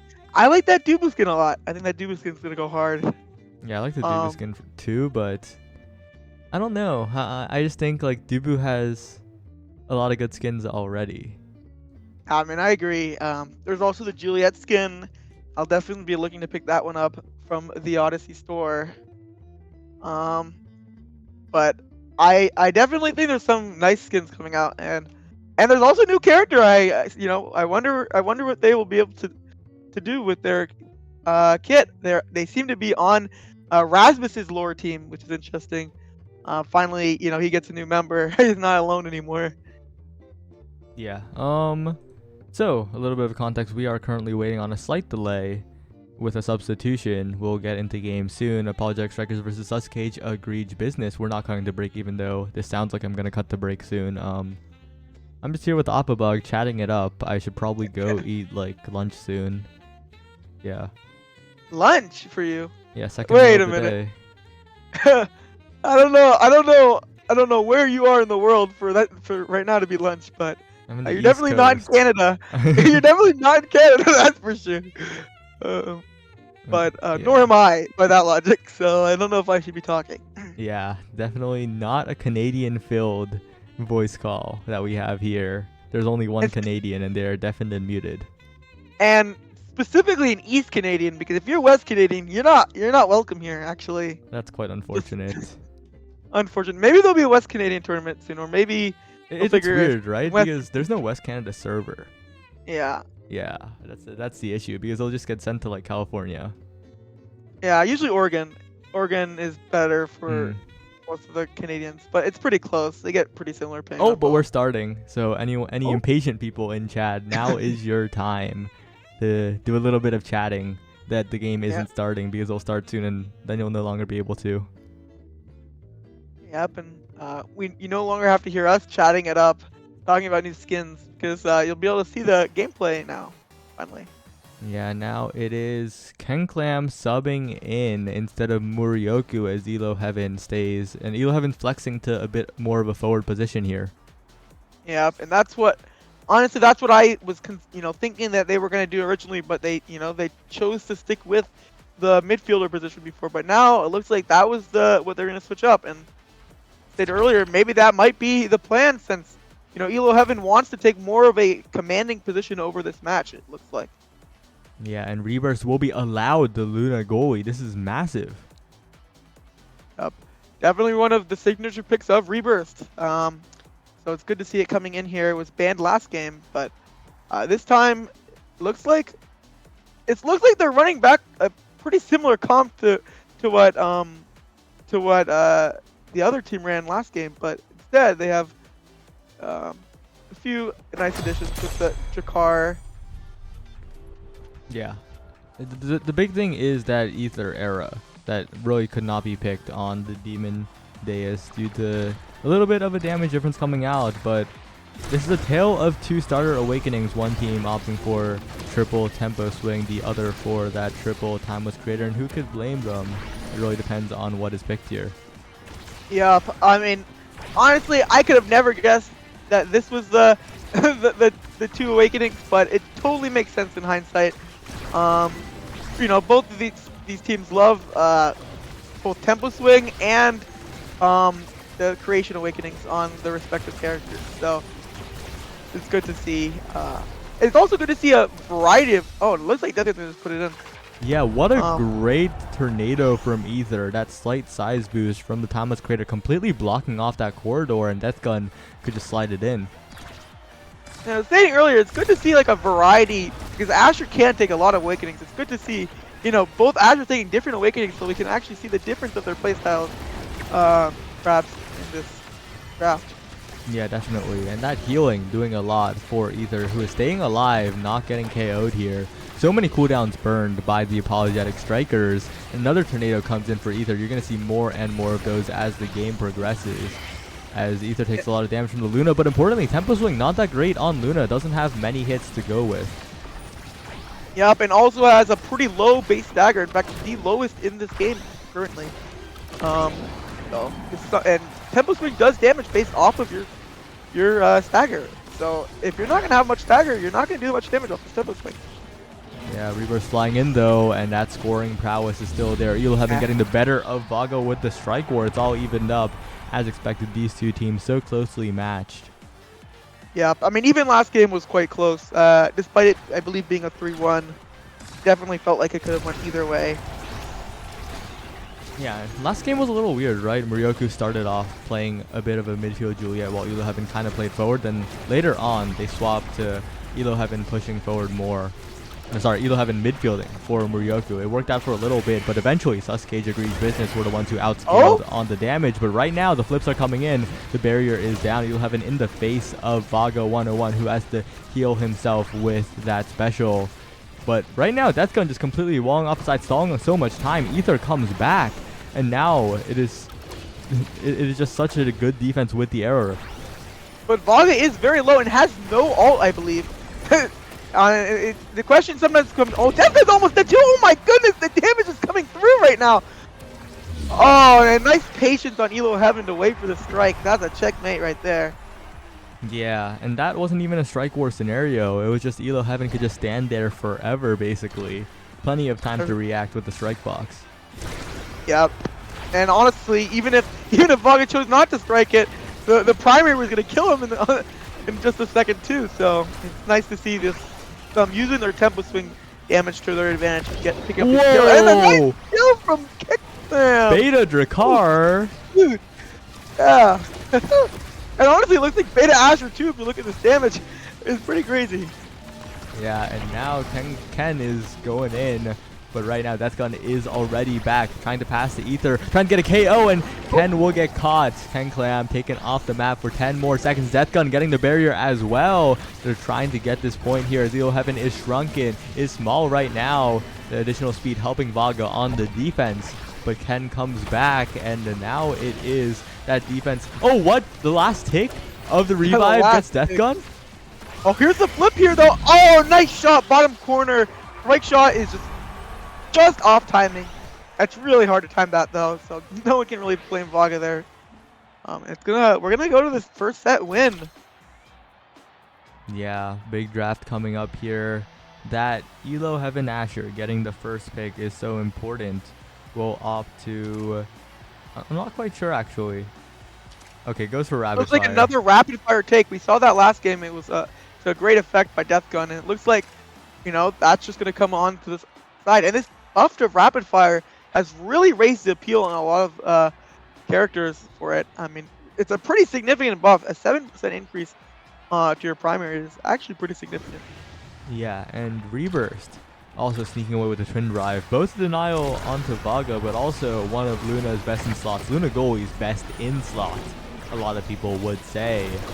And now the Tornado comes in. Elo Heaven is taken off, and Ether has been so consistent with these tornadoes. Great angles every single time. They seem to convert on the striker advantage, but Death Gun is staggered. Death Gun is taken out by that Luna dash, and Reburst has another one to play with, I believe. No, okay, never mind. Used it earlier, but Ether controlling the midfield. Vaga one with the primary.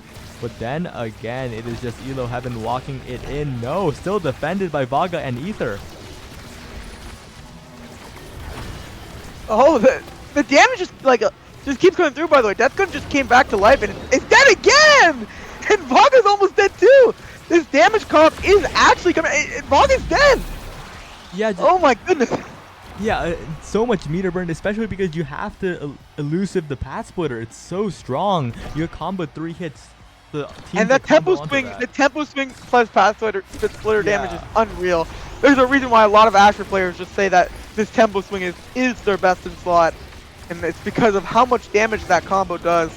And on top of that, Asher has one of the highest base staggers. And oh my goodness, a kill on the Luna goalie! Yeah, dashes forward a little too much there. Is Ether lagging a little bit, but will manage to get the flip out. But Vaga slowed by the Molten Bolt and outstriked by the shotgun of Ken Clam. TTV go drop him a follow after that one. I mean, Ken Clam became an American movie figure right there. Just literally strike-warring get here and then taking out Vaga in the one-on-one. Very nice. Well done. Yeah, and now once again, Elo is moving around so much. And both Elo and Ken Clam are not afraid to play pretty flexibly in terms of positioning, which is definitely good in a game like this where the damage and the error tornadoes force you to do so. But right now, Ether and Death Gun are constantly being kept low. So much damage, both staggered. Not taken out yet, though, as Elo Heaven has almost enough meter for a flip. Has the flip, and it's just looking inevitable. The goal is open. But Death Gun getting the barrier, maybe a little bit of a chance here, but no. Ken Clam will just body block the expanse from Vaga, and that is 2-0 for the Apologetic Strikers. Yep, and once again, this damage comp, the Atlas, sometimes people think, oh, maybe it can heal enough, but it really cannot. There's just too much healing come down. And look, there's a Catalyst and an Egoist and a Big Fish coming through on this draft. Big Fish is very good with tempo swing. Catalyst is also another very notable, insane awakening right now in the current game. Let's see what goes through. And it looks like the Catalyst is going to go through for Death Gun, and the Big Fish with the Tempo Swing combination is going to go through for Elo Heaven. The damage is going to be absolutely unreal right now for Elo Heaven. But let's see if this the extra evades generated through the Quick Strikes and the Catalyst will make up for it. Yeah, Big Fish, rapid fire tempo swing. Elo Heaven is an absolute monster right now. Even though Catalyst is so strong and Death Gun's building up so much meter, like you're just being KO'd. I mean, it's full meter right now though. I just want to point this out. That's a full meter Death Gun off of like just a little bit of damage. It's pretty interesting. Death Gun has this fear for their life as Elo Heaven has so many primaries to work with. Gets the KO there. I mean, who cares if you have a full energy meter if you're just dead? Yeah, you another can't even KO. use it. There's just so much damage. They're just abusing the tempo swing to its fullest potential right now as KenClam finds the angle down, forces the flip out of Vaga, who gets it away, but it is just sent to Reburst, who doesn't even need to do anything, who flies in, tries to do something. Vaga's health bar! What the hell? Vaga's health bar just completely vanishes. It's a magic trick, and that's another goal in the favor of Apologetic Strikers. Tempo swing on Asher. When you get this big fish as well, it just does way too much damage. If we hit Talb, we can see nearly 1,800 staggered, which is like 200 more than anyone else in the game. Except besides KenClam, who also has a peak performance.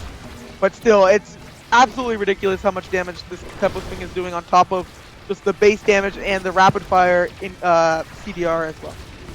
Yeah, and really just Ether's getting such good tornadoes, but Elo Heaven is just avoiding, like, it's just a tiny puddle in the face of the tempo swing damage right now as Death Gun is taken out yet again, and it's Night Marker, but it's feeling like Demon Days in terms of KOs.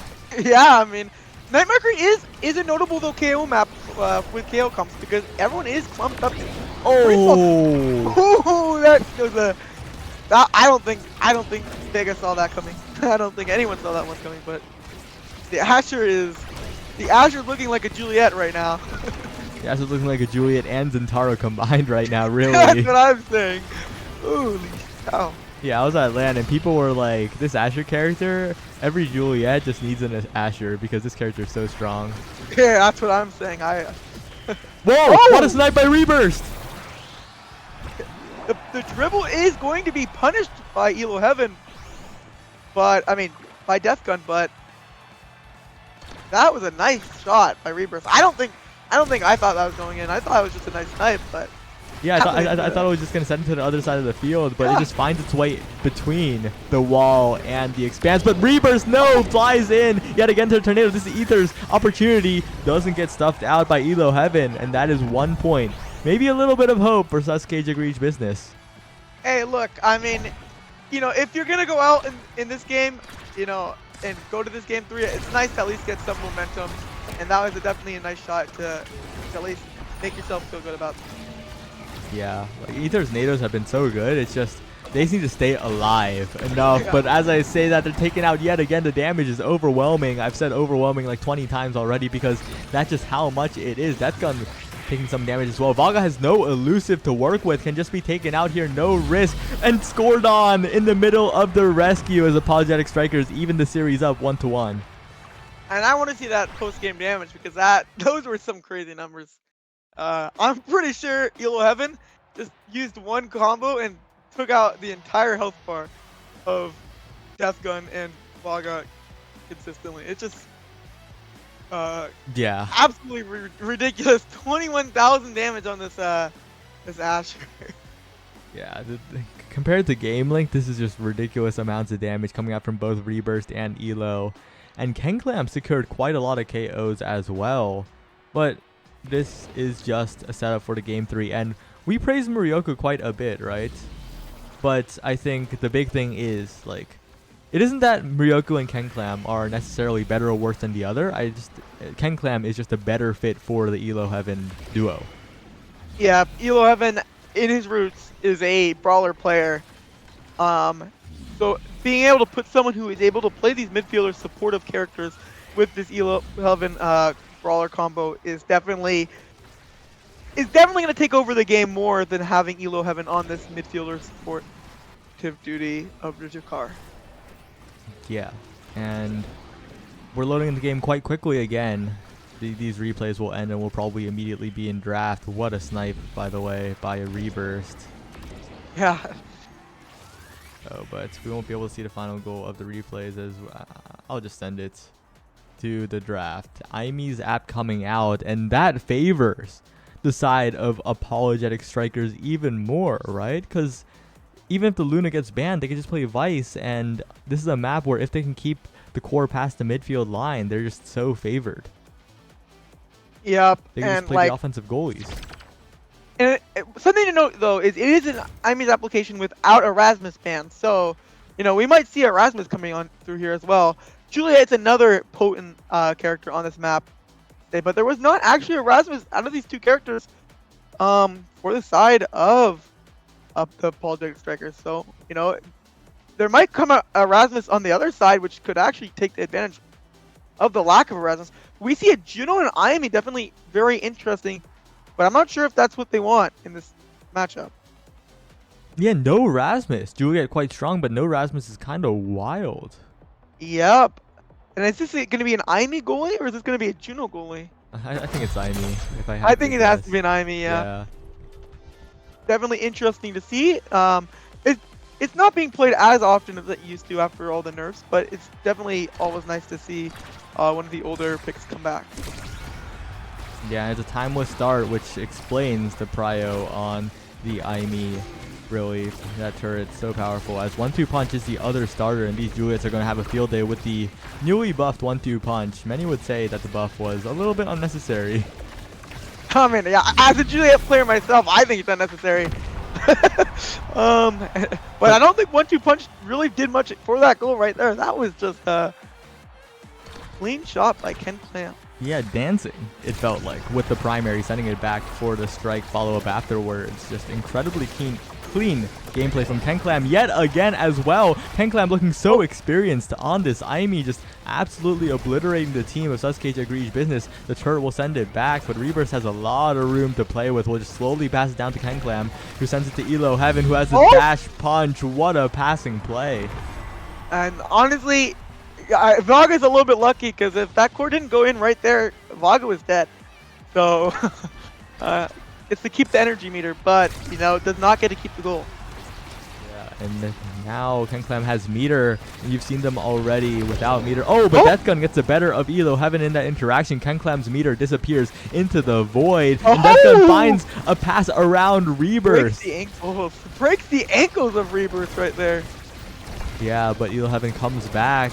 Progress stalls. Death Gun does have the dash, but it is interrupted by the flip of Rebirth. KenClam is there for the follow-up as well. Flip from Vaga up to Ether, but it just gets sent in the apple back, and now it is a little difficult, especially with the Tofu Fortress blocking off the bottom side. But Ether is in a 1v1 with Rebirth. Can they outplay here before Elo Heaven arrives? No, KenClam will defend it with the glitch pop. It goes again to Ether. One more 1v1, but no cooldowns are left on the Juno. Oh, and the kill on the Juno is going to come through, and now they're on the offense right here. Oh my gosh, both Juliets are actually just about dead here, though. I don't think we're going to actually get much of an offense, even though it's a power play, because never mind! Elo Heaven decides to Catholic Curse me! But, oh my goodness, what is going on? These midfielders are taking out these brawlers. It's actually crazy right now. Oh, but it's overtime, and the redirection from the slime is just a little too fast. Ether getting the goal, I believe, off the glitch pop of KenClam. A little bit unfortunate, but great on Ether to capitalize on that if that was the case. And Sasuke Agree's business are not going down without a fight, especially if they can survive until the overtime Juno. Yep, and I mean, Ether probably felt pretty bad about not scoring on that other attempt. Almost had a really nice scoring opportunity. But, it's going to make up right here with that goal, so that's for sure. Yeah, and this time it is incredible defense coming out from the side of Apologetic Strikers as Elo Heaven gets the KO, has been so consistent with those. Ether looking for an opportunity, but right now there is none. Elo Heaven sends it up, but not towards the barrier. It stands strong. KenClam trying to be the hero here, and will get the pass to Elo Heaven. Reverse will just send it down over and over again. KenClam is just so consistent with the glitch pop. Ken does it all. Yeah, KenClam may have been the substitution of the year here because he's completely taking over this game on their signature pick of the IME, and is going to get this first pick here too. Let's see what they take. Yeah, I'm assuming the Deadeye. It is Deadeye or Manyu's another good thing with Timeless, but I think the Deadeye is coming through. Yep. Yeah. And the built different denial from the Juliet is always nice to see because you don't want a 1-2 punch Julie also having a built different. It's just too easy to get the consistent dash punches. However, the prize fighter is also very nice, but it might be a little bit overkill right now, so we'll see. Yeah, and I'd like to highlight the Orb Replicator for Reburst because that's a ticking time bomb. Yep. Especially we've with seen how it- well Elo Heaven and Kenclam are playing a Ponder, we'll just send it over the edge. And we've seen it in NASL enough by Chikara chatting this or replicator strategies. Always pulls them in. Oh, nice kill by Deathgun. Forget what my chatting. Whoa, but Reburst holds. Oh, but Reburst is Oh! taken out by the Imitar. Kenclam is taking so much chip damage, but manages to defend regardless. 3 seconds until the respawn. Kenclam almost defends, but does not get scored on yet. Elo Heaven now down, has to defend, but it just goes nice around. dribble by Ether. Oh, that was a really well played sequence. That was a clip worthy sequence right there. Absolutely. Love to see. Just sends it around. Doesn't even give a chance for Elo Heaven to clear it out. And something to keep note of. Look at the levels on the characters of Sus Cage Business. They actually have the level lead on almost every role right now. Elo Heaven is still level 3. Reburst is still level 3. Well, they're gonna Whoa. stuff it in, but not quite. Both barriers are down here though, and that's just a really disgusting IME turn to deal with. Yeah, really that's so good from Kenclam to put it down there. Just completely Showing the block mastery off. on this character Yeah. is absolutely insanity right here. Definitely their game of the year right here.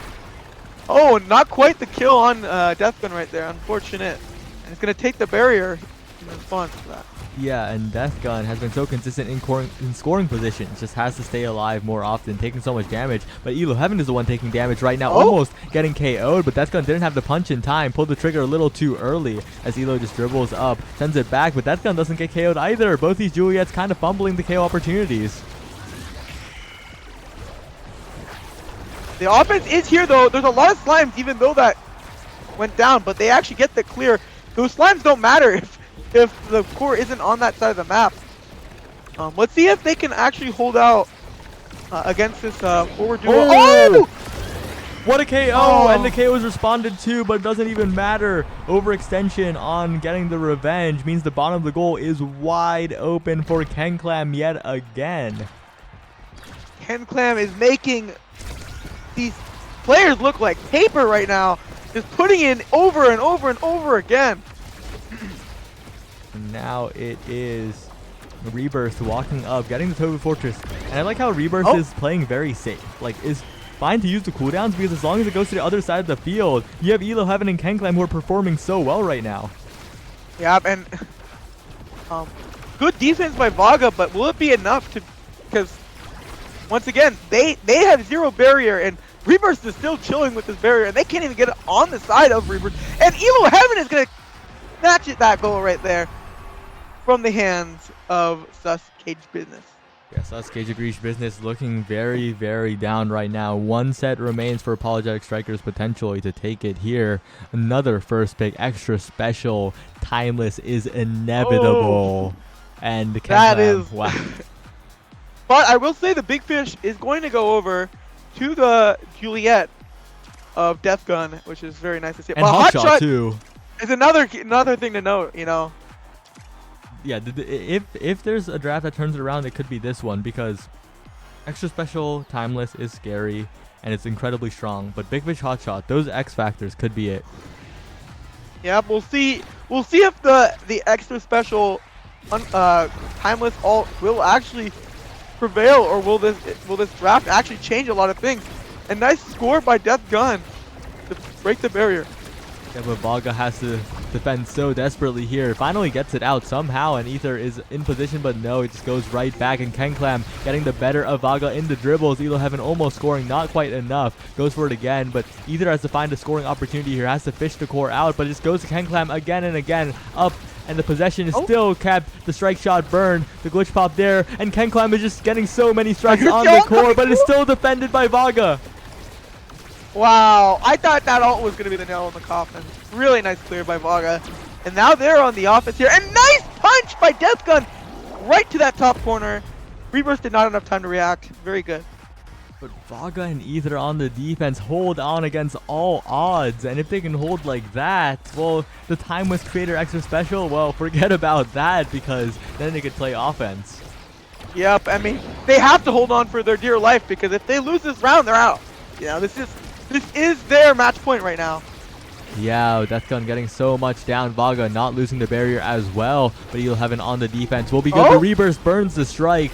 Not fully trusting Elo Heaven, unfortunately, as Death Gun is taken low, but is still alive. Has the special, almost gets the dribble with it. Looks to win the strike war, but it is won by Rebirth, who is very low. Has to be so careful around these Monumentalist slimes. Elo Heaven has to clear. Oh, okay. Rebirth is like, I'm on offense now. You got this, Elo Heaven. You're the goalie. Death Gun was actually eyeing a kill right there on both members, but was not able to pick that up. Yeah, and the Apologetic Strikers managed to fish it out, but still, this offense has to be there for Sasuke Jagree's business. This is their chance. They have to score here. Overtime approaches. It is overtime. This Juno speed needs to come online now before the barrier goes down for them. But Canuckles trying to make a play here. The flip is not blocked. What an angle by Ether. What an angle. The overtime speed plus the core flip. That is definitely a deadly match. And if we've noticed, like, Rebirth have actually had to play more offensively because they are just not able to get this offense going right now in this round. Yeah, and now Elo Heaven almost taken out, but still stays alive. Gets the revenge on that. Around. And now Canuckles has so much meter to work with. Has the time with Imi Turret constantly shipping out. You see that dead eye damage onto Vaga. So much to deal with as Vaga is getting consistently chipped out, but Rebirth gets completely mixed up by that strike as Elo is the one who's taken out. Ether's in front of the goal, can just send it up and down. Death Gun past the Ether up. Rebirth guesses right, but how many times will he guess right enough to get the flip and save the goal as Canuckles has flipped too? And the Imi turret, so much insurance, gets the barrier as well. Canuckles looking to end it here, looking to get another point on the board, not send it to another set. Up to Elo Heaven, but the turret will clear it out for now. No, Rebirth! Oh. Rebirth, that would have been embarrassing. That would have been clipped everywhere if that happened in a tournament. Yeah, a very uncharacteristic blunder, but it is recovered regardless. And Rebirth trying to send it up with the hot shot. Not the hot shot, the overtime log. Canuckles in position, but it is sent away. Death Gun has the flip, but the Tofu Fortress is there, sends it to the other side. Nice. Death Gun trying to make something happen here. Either pulling it down, but interrupted by Canuckles, who goes for the blink, but is unable to get anything. The log comes out. Death Gun gets the better of it, and the jump scare with the, oh, what incredible core speed. Holy. Yeah. I wonder if a Juno Slime hit it at some point to like make the core a lot faster. Right when Death Gun punched it, and then the momentum carried. I don't actually know why that core moved that fast. Yeah, it just accelerated, and now it is this Juliet. Probably getting the the catalyst. Yeah, so through. strong. Everyone's favorite awakening right now. And the stacks on stacks is going to come through the Dubu. One of the problems with this Dubu, so this, in that last round was just it was not able to cover enough distance, and that stacks might make up for it. Something to note as well is Vaga does have this specialized training with that Imi ult, so that ult's gonna actually do similar damage, if not more than the Canuckles, Deadeye, and Missile Prop ult. But yeah, it'll be interesting to see. As Canuckles has used the ult in close quarters, and that close quarters combat by Elo Heaven will secure the first goal in the set so fast, and they can just do the same thing over again because the turret's back. Extra special happy star. And Vaga used their turret too, and we're not able, and they're not going to have their turret this time as well. So that's another thing to point out. A lot of times when you are running this mirror aiming matchup, you want to be able to counter their turret with yours, but when one has Happy Star, you aren't able to do that. Yeah, and Elo Heaven getting the KO on Death Gun. Catalyst doesn't work if you're off the field. Vaga almost gets the strike, but is just a little bit too far. And they're speedrunning this round too. Like, Saya speedruns that cooperates with AI. Whoa, I haven't done a run in ages, but you know what else is being speedrun right now? The journey to get lunch, because I'm so hungry. But as I say that, the Imi turret, Vaga managing to put that down, and Death Gun with the follow-up as well. They turn it around. They have the capability to do so, but importantly, you got to remember, those cooldowns won't be coming back next round. I will say though, Death Gun looks like he's also hungry because he put that in. He realizes this is this is your last chance. If you want to win this tournament, you have to put in every goal now. You can't lose this another goal because they lose the game if they lose another point. And Elo Heaven has flip. It's getting so dangerous. So much damage being put out by Death Gun, but Elo stays alive. Ether in a 1v1 with Rebirth, but Rebirth will just clear it all the way away. KenClam dropping back, passing it up to Elo Heaven, who waits all the way, but the turret, the Timeless Creator, will last long enough. But the turret is so scary right now. KenClam in position, going for the blink, and that is enough. KenClam will secure Apologetic Strikers ticket to Grand Finals, guaranteeing top 2, setting them up for a rematch. And if that's not a substitution of the year, I don't know what is, because KenClam comes in and essentially this game was solo won almost. I mean, sure the other members did a lot, but KenClam consistently putting the goals into the net. 6 goals and 3 assists for KenClam this game, on top of having the most damage in the game as well. Yeah, absolutely. What a performance by KenClam. Even when they didn't score, they kept the core locked in that bottom right corner for so long. They just put a tent there. They were camping. I mean, those redirects were being farmed by that turret. That's all I'm saying. 59 shots as well by that. I mean, what a performance by KenClam. Shows everyone why that IME needs to be banned. And well played by the side of the Apologetic Strikers to close out this series. And we are going to see them in the Grand Finals in just a bit. Yeah, we're going to watch these replays. And after these replays, we'll go to a short break because I need to get a glass of water. And also, Grand Finals will be that best of 5 with 1 game advantage. So it's a lot more Omega Strikers to be played. Yes, sir. So stay tuned. Don't go anywhere because we're, the Omega Strikers games have just begun. Gonna have at least another 2 games, if not more, depending on the performance of the Apologetic Strikers as they look to get their revenge on the Ontario gang. Yeah, and the channel point predictions heavily in the favor of the Apologetic Strikers because they had 10% of the votes while Such Cage Agreed Business had 90%. Rebirth bet on himself and came out big. That is for sure. Betting on yourself is definitely a power play. If you're that confident, it's almost like money laundering.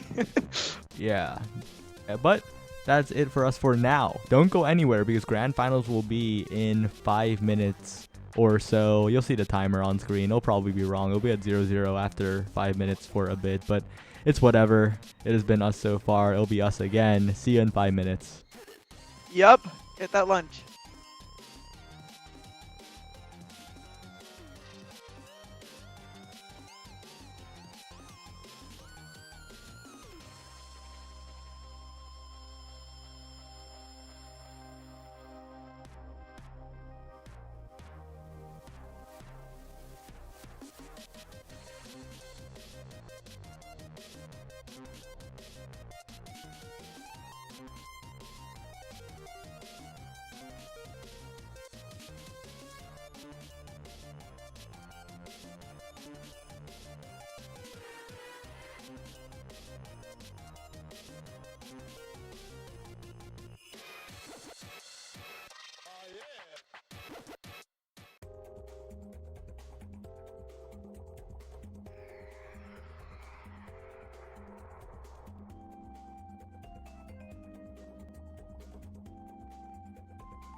Hello everyone, and welcome back to the grand finals of Brass Canuckles.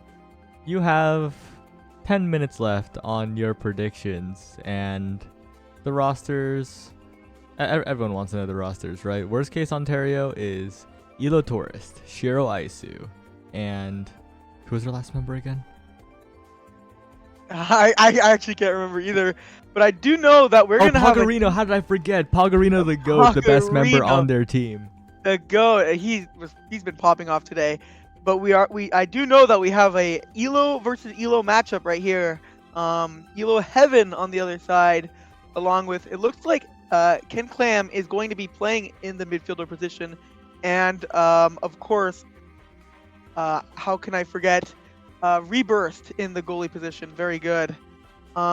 Very good performances by these three as they close out the last two games of that last series.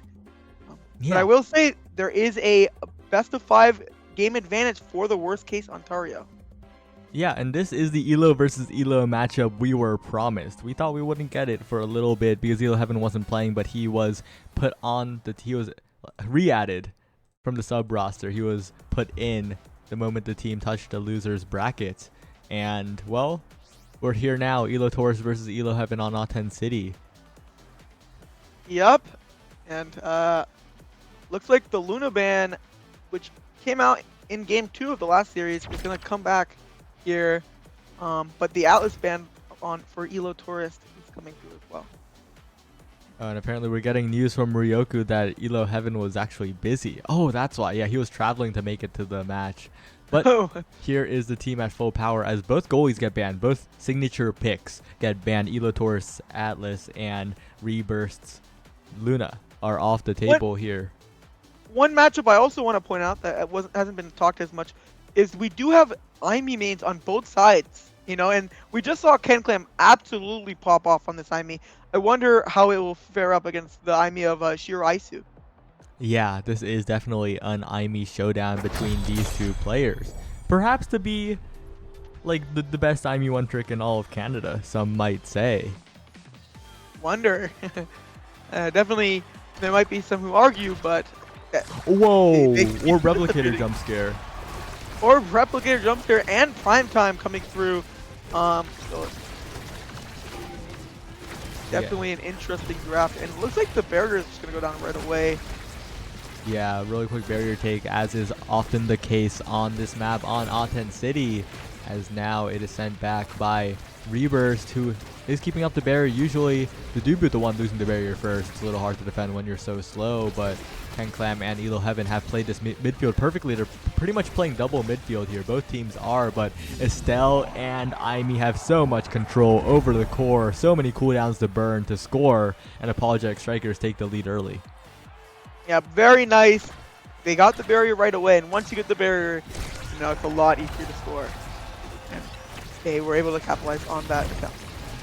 Yeah, great Tofu Fortress from Rebirth, dropping the core for a bit, but Shiro Aisu almost gets a great combo off, but a flip from Rebirth will stop the follow-up as well, as now Ken Clam has a flip, waits out, but Elo Taurus is the one who has the flip this time to defend. Now Elo Heaven, so many Elos on the screen right now, 2 entire people named Elo with a word afterwards, but Elo Heaven has the flip, can use it soon, is walking up the core, passes up to Ken Clam. What a fantastic pass. Elo Taurus and Shiro Aisu kind of grouped up a little bit too much to defend that. Yeah, flipping in that bottom corner is definitely not the best spot to flip, but if you can get a good pass to someone waiting in open arms in that top corner, it's definitely a good shot.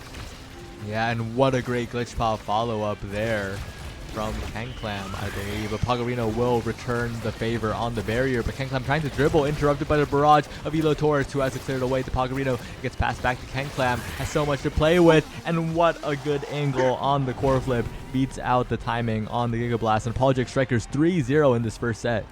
And as I was saying, remember, the hands of Apologetic Strikers are warm because they just went through, you know, a best of 3 match, while the hands of Ontario are a lot colder. And this Orb Dancer pickup is actually going to be massive. Sadly, I believe that Ken Clam does not have the Replicator, but, you know, just Dancer by itself is very powerful. Yeah, an interesting decision here. Dropping both orbs knowing that both forwards on the side of Apologetic Strikers don't have the replicator. That's a very, very interesting play from Worst Case Ontario. Yep, we'll see if it comes to bite them in the butt, but you know, once again, that was a fast 3-0. That was a scary 3-0. Definitely do not want to be seeing that as Ontario. Yeah, but Pagarino in this tournament has been a bit of a masterful scorer, really good at that strike placement. But right now, Kenclam, so good with that cyber swipe. So many layers being put on by Elo Heaven, but the Worst Case Ontario roster manages to escape from their predicament for now. Kenclam is staggered, and Elo Heaven is passing it up. Goes for another one, pulled back by Pagarino. Pagarino looking for an angle, almost gets into the bottom corner, but Elo Heaven will interrupt with the flip. Yep. But this all is actually very dangerous and almost actually puts it in, but they are going to be able to defend. Yeah. And now we have a power play scenario. Yeah, great KO by Shiro Aisu. I didn't even think Kenclam was going to die there, but so much damage being brought out. Pagarino trying to get a pass here. Great flip by Shiro Aisu. No hesitation into the top corner. And the Worst Case Ontario are on the board. And Shiro Aisu does not want to be outdone in this IME versus IME matchup. Definitely looks bad for your image if you're losing versus the other IME one trick. I can say that as a Juliet player. And they actually do this swap midway through the beginning of the round, but they're going to lose core control because of it. Very interesting decision. Oh, yeah, they're swapping their top and bottom matchup. Yep, but they didn't do it until the round already started. So it's a little bit unfortunate. Yeah, now Elo Heaven has flip, is lurking, goes for the primary, but it is defended, and a strike war won by Pagarino. Shiro Aisu and Pagarino advancing with the turret, but Elo Heaven will defend it this time. Pagarino sends it up, but a KO onto the goalie, and now it is Kenclam and Elo Heaven. They just need one opportunity. They have the flip, they have so many abilities to work with, but it is defended for now. But they were not able to get that goal one. Oh, never mind. Oh! That was a gigablast of a century. Incredible defense by Elo Torres. Says, I don't need to be on the Atlas to be a terror in the goal box. And now Kenclam has trying to score here with the glitch pop, but it is sent away by Elo Torres yet again. And they are really showing their stuff right now. Yep. Honestly, the offense has been pretty crazy, but the defense has just been stronger. I gotta give it to both sides though. It's neither side wants to give up this goal. Yeah, and Elo Torres sending it up yet again, so safe on these clears as Rebirth gets caught out by the glitch pop of Shiro Aisu. Pagarino sending it down, but the goal gate hasn't opened yet. Shiro Aisu has to flip. So does Kenclam, looking for something, but it is sent away. Kenclam does have flip, looking for timing on the barrage, but it is caught out by Pagarino. Shiro Aisu has the flip, is trying to do something. Top corner, a perfect angle away from both Elo Heaven and Rebirth. Worst Case Ontario have not dropped the goal this set. Shiro Aisu says, that's not how you flip. This is how you flip, and flips it really cleanly into that top corner after a very good defensive effort from Elo Torres. Yeah, and I was about to say the meter is looking so good for Worst Case Ontario, but as I say that, the barrier is taken, but it is responded to in kind by Pagarino's flip. But Kenclam is moving so fast with the dancer right now, trying to get the core out of there, but the turret is so good from Shiro Aisu. Kenclam dribbles with the glitch pop, sends it down, forces Elo Torres to burn the barrage. Elo Heaven trying to send it away, but Pagarino is in a 1v1 with the goalie, and Pagarino eats an immobile goalie alive as Rebirth had no chance there. Pagarino. Pagarino reminds us we shouldn't forget his name and puts it really nice shot and placement into that bottom corner. Yeah, and stacks on stacks going stacks to be stacks. Huge on a wide open map. Yep. But I do also want to note there's a lot of great awakenings for this IME here. Let's see what they take. Yeah, there was like Deadeye, Twin Drive, Super Surge, all great picks in that slot. Even Missile Prop is pretty decent on IME. Also to deny the Dubu, but it's actually your own Dubu, so scratch that. My bad. Yeah, maybe Kenclam hates Rebirth. Maybe there's some solo queue lore. Yeah, I wonder. Gonna ask them after this game.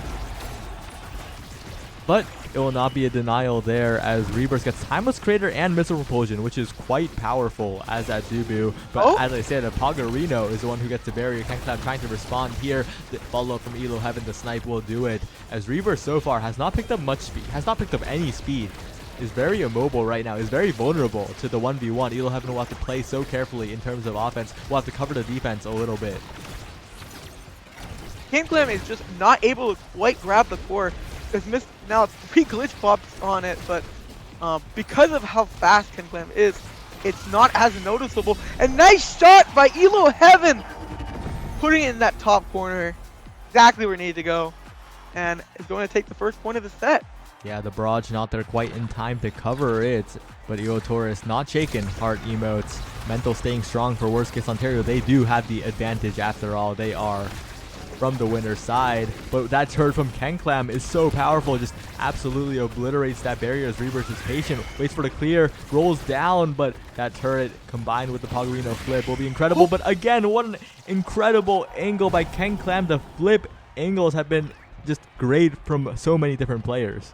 Yeah, I can't gush how much Canuckles has absolutely impressed me in the last 2 games. Very nice flip, catching Kai in barrage animation and securing that goal for his team. Yeah, and now Rebirth of the Canuckles taking so much damage, but Dancer so much speed to work with, not getting hit by anything. And now Elo Heaven trying to pass it up, but it's a little bit of a misguided pass because Pogorino is right there. But Canuckles trying to... Oh! Canuckles gets the KO! Elo Taurus walks into the turret a little bit too much. As now Rebirth has the flip, sending it up, pulled down by Pogorino, but it's interrupted by Elo Heaven. And Canuckles there, almost getting the goal with the glitch pop, just off target, just a tiny bit. And it'll be defended by Elo Taurus, who has returned. But Elo Heaven does have flip here. They're going to look to get him in a good angle because this flip can be very deadly, especially if placed in the middle of the field. And there it is!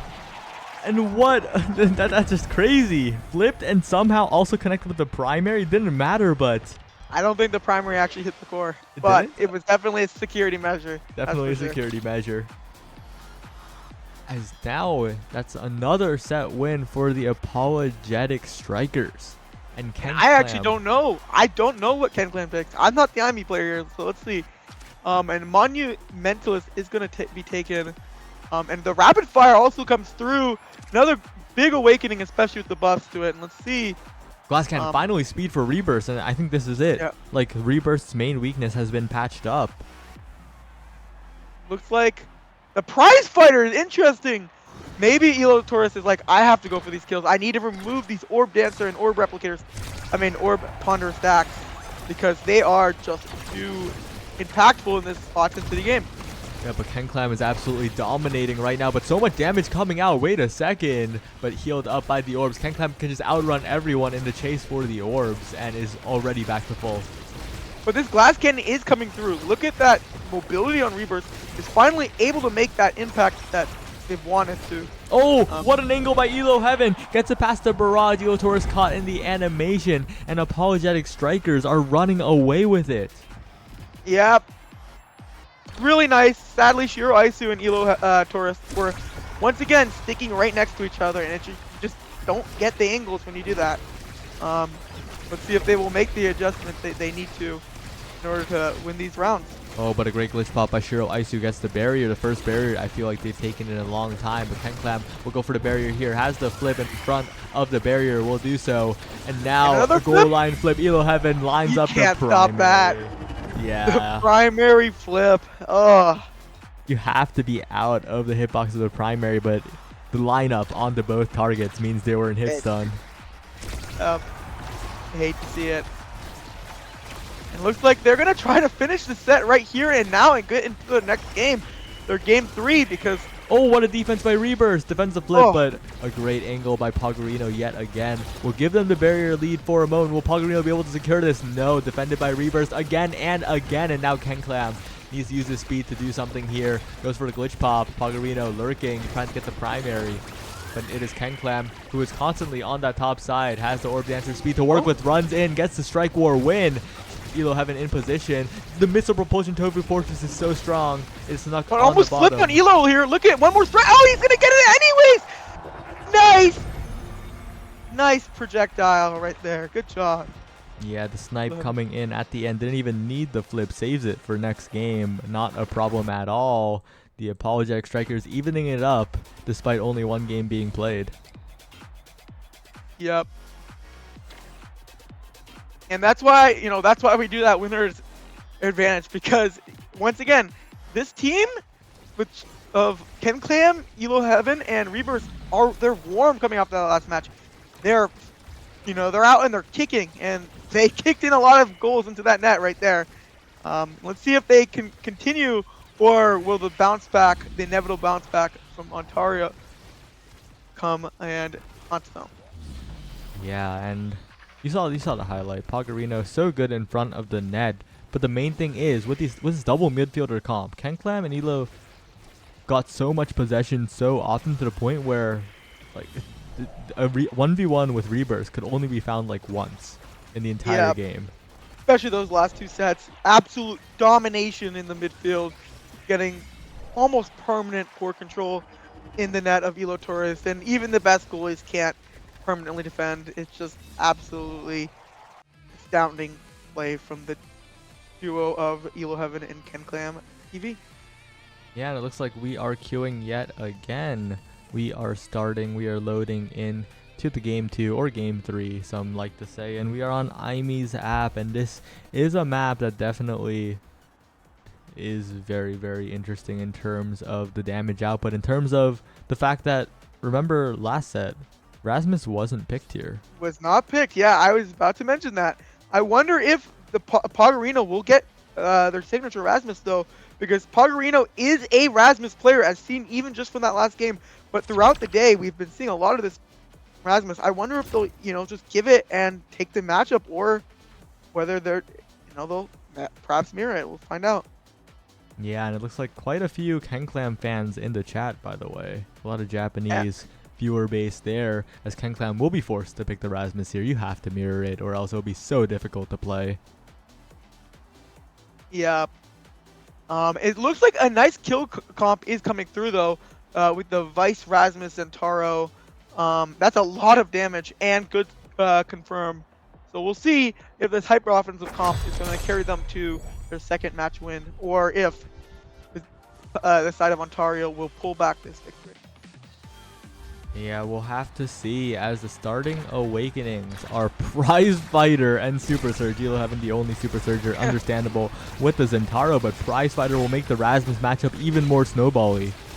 I mean, when you have the kill comp and there's a Prize Fighter start, things can get really bad really fast. Honestly, I think a good way to put it is whoever gets that first Prize Fighter stack is going to create a landfall, and whoever wins this first set also is going to get a lot of really strong awakenings. Yeah, if something like the extra special drops, that could just be the game right there, especially if these Rasmuses are on target with their hooks. Ken Clam being taken out immediately. That Prize Fighter erased, and now Rebirth left to stall out the core. Really good weight on that, not panicking at all. And Elo Heaven will play the midfielder here, just consistently defending a Pagarino 1v1, and Rebirth does not have anything left. Has the primary, but it's just so hard in that situation. And every one of these kills is at the very least a swing of 40 power. Sometimes even more if they're getting assists on the kills. But that's a lot of power. That's an entire fully stacked glass cannon worth of power being swung right there. Yeah, so much of a difference there, as Rebirth has to defend in this open net. Does so far, has to flip as well, but it's so difficult as this Vice in that open net. Shiro ISO has flip as well. Elo Heaven trying to stop the Doomsday scenario, but Shiro ISO has flip burned from Rebirth. Great save there on the very edge, but Rebirth is being zoned out by the turret. Ken Clam and Elo Heaven have to fall back to defend, and offense is just not found for the Apologetic Strikers. Yep, and they're just not able to get this barrier. Elo Torres is putting in the work, but he is a little bit low, so gotta keep that in mind. And there is a flip up from Elo Heaven, who's also quite low, trying to look to survive here. But they are going to get that barrier with the help and the kill as well. Nice sequence right there. Yeah, what a setup. Like, Ken Clam is there, but shout out to Rebirth. No fear. Open net. Blinks over, charges the Supernova all the way. Does so much damage. Gets the barrier. Does everything. Something to note though is Elo Heaven got that kill. Oh, nice kill though from Ken Clam, cutting me off there, and it looks like a flip from point blank range is quite difficult to save. But as I was saying, Elo Heaven getting the kill isn't as valuable because they do not have that Prize Fighter So they're only taking away a prize fighter without getting one themselves.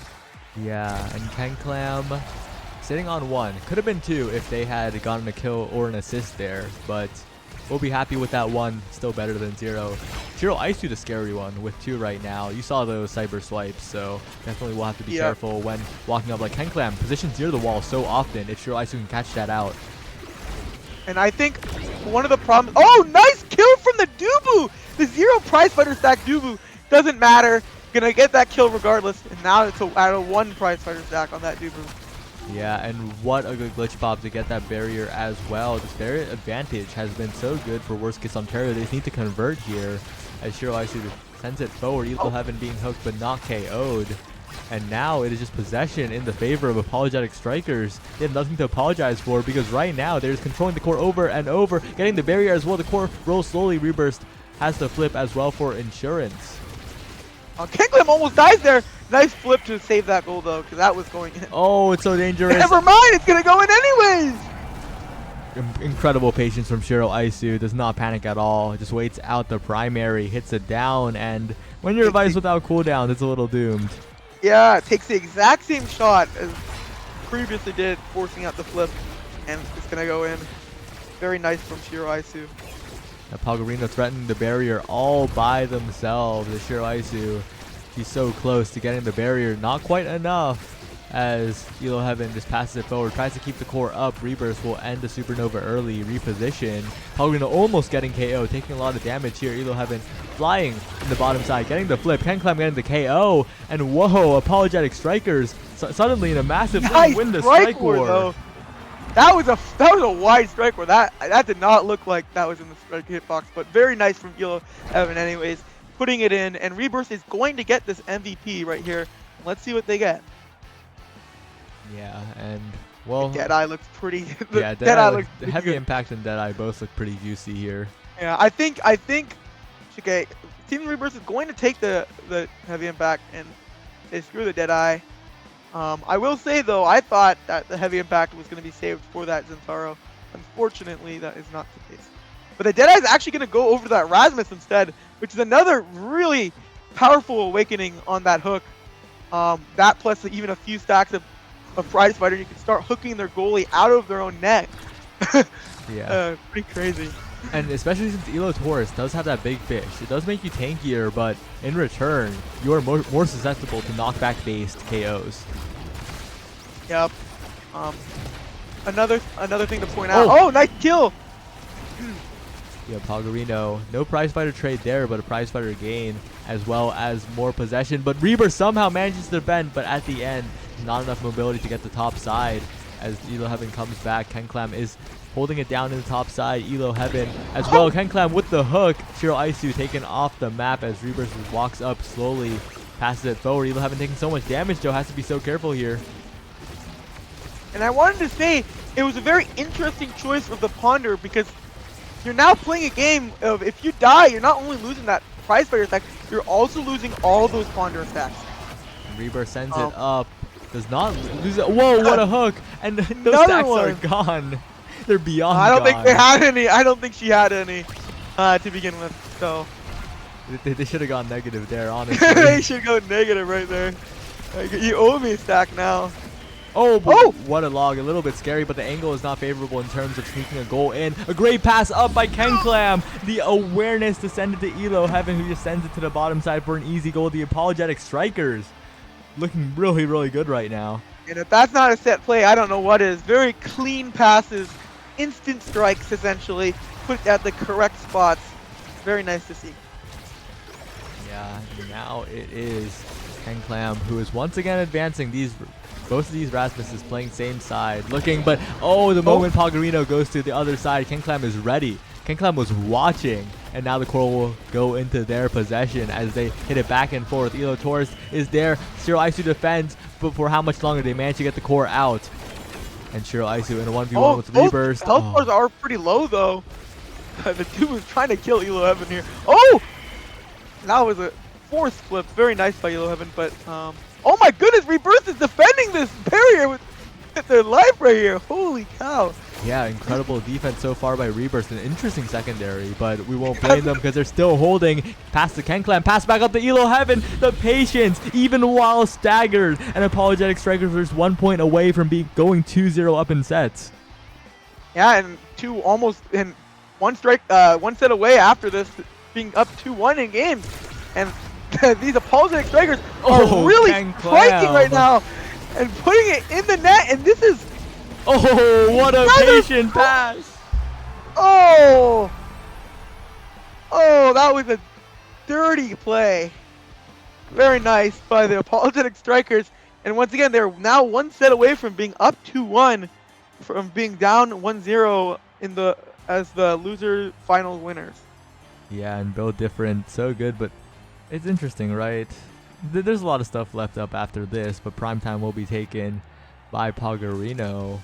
And Rebirth once again gets the speed, patching up that weakness in terms of defense. So I think this is hugely favored for the Apologetic Strikers, especially because the only hole they had in their defense was just Rebirth getting struck around. Now with the glass cannon, that won't happen nearly as often.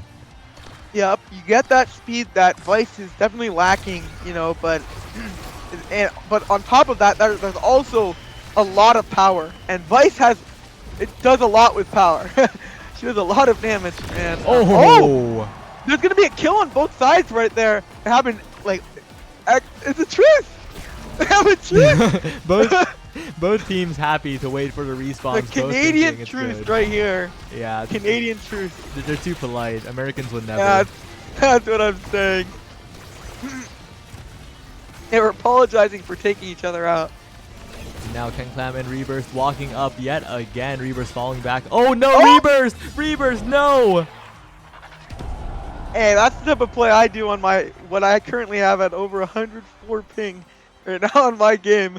And that's the type of thing that I do when I have that ping. A bit of a funny moment. Let's hope it doesn't matter because this Apologetic Striker squad has looked so dominant so far. They get the KO as well. Why not? Shiro Isu stacks are beyond negative at the moment, unfortunately. Elo Heaven zoning away Elo Taurus, but a great Tofu Fortress will save the day for now. Rebirth does have flip. KenClam almost has flip as well. They'll have to be so careful around that, especially when KenClam builds it up. Pagarino being taken out yet again. You have to elusive some of these times as, whoa, what a KO. And also Elo Taurus is completely pulled away out of the goal zone. And does anyone want to mention, KenClam, it's not just the iMates. This game as well, on the Rasmus, has completely taken over against the absolute monster of a performer in this tournament, Pagarino. Doesn't matter, takes their signature pick and is completely destroying them on it right now. What a Giga Chad move right there. Yeah, before KenClam was showing this stuff, we were popping off for Pagarino, but KenClam is just outshining them right now. But right now, Shiro Isu trying to help on the defense. Great strike for a win by Elo Taurus against Elo Heaven. But the health bar is looking low. Oh, I don't even know what happened to Shiro Isu, but there goes all the Dancer and Prize for the second. Has to roll to dodge the secondary, but it doesn't matter because Elo Taurus is being tossed around like a sandbag right there. And that core is going right into the net. Yeah, being dribbled like a basketball even. And it's just so rough, but maybe they'll be able to get the core control necessary. They have to stay alive though. KenClam is just so good at finding these hooks, looking to dominate this game once again. Shiro Isu so low, will be KO'd any second now. Elo Heaven has plenty of cooldowns to work with. That primary from Zentaro, such a low cooldown as Rebirth just sends it up into open space. So much damage put on yet again. Elo Taurus tries to make the save, but there's so many strikes coming out. The KO comes out as well. Pagarino sending it around, but it just goes directly to Rebirth. And once again, as I was stating, the team that gets the kill! That KO'd? Down. 192 power, by the way, currently on this Vice. Absolute monster damage, and KenClam is going to pick up this MVP. What a surprise. Absolute monster with his hooks and the damage, and confirming these kills, and even the goals. And if they do one more of those performances from KenClam and they win, and they're done for the day, they can be off in one more of those performances. Yeah, absolute career game for KenClam. Like, I mean, I think the last 3 games have been yeah, career games. honestly, but like career tournament for Ken Clam. Elo Heaven was the name we were talking about, but Ken Clam, I think, outshining even like the big name here. Yeah, especially taking Pogorino's character and saying, well, it's my character now. I can beat Shiro Aisu on the I can beat Pogorino on the Rasmus. And what's next? He's gonna beat Elo Tourist on the Dubu? What's going on now? Yeah, honestly, we might as well see a role swap for the Dubu goalie just to take their revenge here. I don't know, like, it's just incredible how Ken Clam has just picked up both characters from both of the. It's just crazy. It sounds like BM, but it's not. It's not. No, it's absolutely insanity. It's not even just this match. The previous match, Ken Clam comes in as a substitute, not even as the starter, but the substitute player, and takes a team that's down 0-1 in a best of 3 to winning their set, and now that's taken the last 2 games against the winner final, worst case Ontario, and looking to take the third and win the entire thing. Yeah, it's looking so scary here. The Estelle taken away on Alton City. They recognize how strong it is, but Elo Heaven has a very, very deep character pool. Rebirth will pick the Luna here, but I think that leaves a bit of an opening. The Luna not like quite vulnerable in the goalie position, will be picked up on both sides. And if there's ever a team you want to have as your comp in that last match for this team, all 3 players get their signature picks. The Juliet on Elo Heaven, the Aimee on Ken Clam, and obviously the Luna that's been banned out almost every game on Rebirth is coming in here. And if I'm the side of Apologetic Strikers, I'm excited for this last game. Hopefully for them. Yeah, before we start, I will have to make a public apology to Ken Clam. I was not familiar with your game. I thought you were one of the many Aimee 1 tricks, but this guy is different. Yeah, that's for sure. I think if there's ever a tournament to put on your resume, this is the one. This is the one. Yeah. And right now, Rebirth putting up the offense. Ken Clam trying to do something, but Pogorino dribbling quite well, but caught no, from the jaws of death, from beyond the grave, the rocket comes out. Shades of that one goal in OSAS. I remember that one. There's a gif of Game getting dash punch and then the slime dude. It's literally that, but even cooler. That's what I'm saying. And I will say though, there is a lot of nice dribbling by the way on Elo Heaven. Gonna take the barrier. But I was about to say there's a lot of core control, but that doesn't seem to be the case as Elo Heaven puts it in, killing the enemy goalie on top of a very nice Aimee turret, completely locking off that core. And you know the core control that was showcased in that first round, in the beginning of the second round, is no longer there. It's very nice offensive attack. Oh, but Elo Heaven gets a little bit baited there. Great on Pogorino to get the KO. Pogorino looking so good on multiple characters here as Shiro Aisu. Aimee bread and butter sends the glitch pop with the core. What a great goal. And if you're gonna perform, this is the game for Shiro Aisu, because your back is against the wall. You need to win this game in order to bring it to game 5. You went from being up 1-0 to being down 1-2. You need to. This is the game. Oh, but Elo Heaven picks up that kill. Oh, almost KO'ing Ken Clam though. Pogorino is consistently on point with these rockets. So scary. Reaver's trying to win the strike war afterwards. We'll have to retreat for now. Pogorino does have flip. We'll be able to take this barrier any second now, but will they even get possession? They do so far. The glitch pops out in time, and the KO. Garfield. This 1-2 punch buff is really coming in clutch. Because those kills, you know, I'm not even sure if they would have killed on the previous patch. Good job. And honestly, Elo Tourist is dead here too in just a sec. Yeah. Unfortunately, it doesn't even matter. I think Elo Heaven didn't want to have to use flip, and it seems to be the correct decision because they were to score regardless.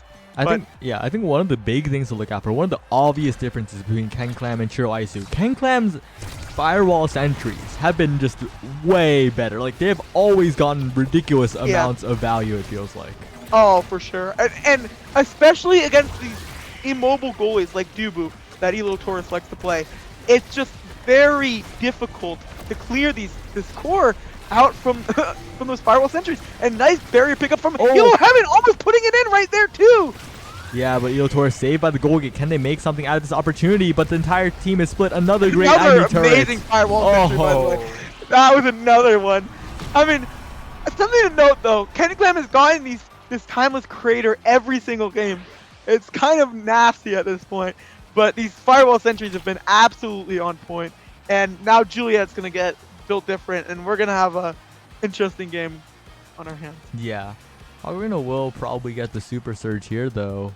I wonder if the monumentalist though comes in through here too with the timeless creator, or maybe something different. Yeah, there's the Monu.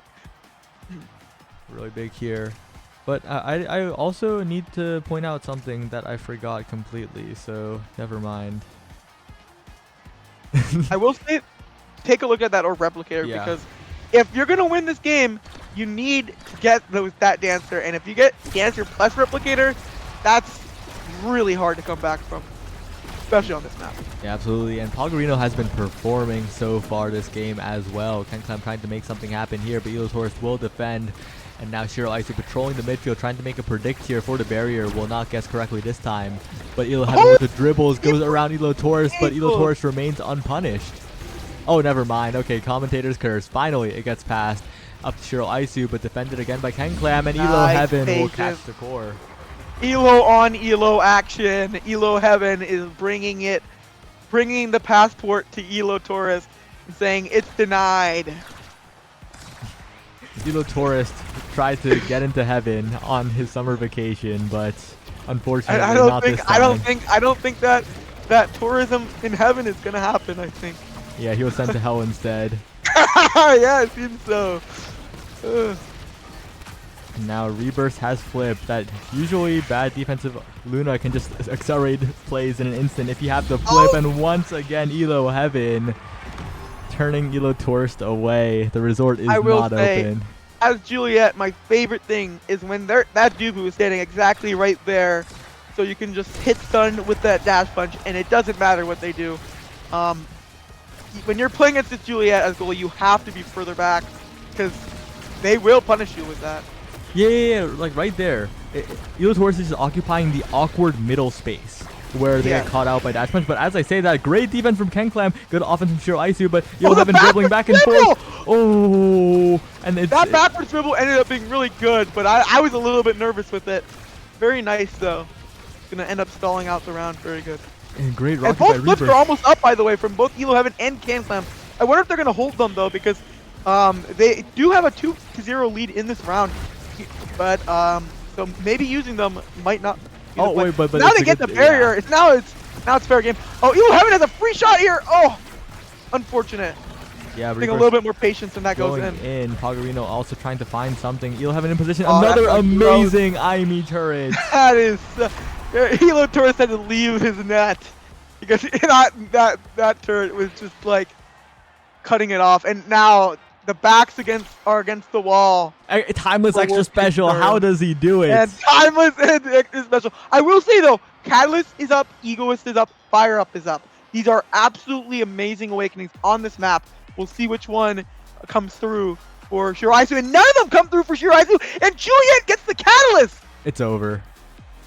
This game is over, I think. I mean, the Deadeye, it has to be denied from the Luna. I will say, for some reason, Egoist, and I guess Fire Up is going to be taking here, but Egoist somehow makes it untouched, by the way, through an Autumn City game. I don't know what is going on. Do you know what Canuckles' turret reminds me of? It reminds me of Mirimeg's Pat Splitters. Both of them just have such a good recognition of cutting the goalie off. That's actually a really good point. That's a really good point. But as I say that, Pogorino with the quick strikes occupies so much space on the bottom side of Rebirth, getting that first goal very quick here. Pogorino says, you know what else? I can cut Rebirth off with my secondary, and gets right into the perfect spot to cut off that down clear and put it into the net. Yeah. Right now, Canuckles looking for an opportunity. Like, this is both a strength and a weakness, right? Wanting to get into the perfect place for the turret. It's so good. So good again. Oh my gosh.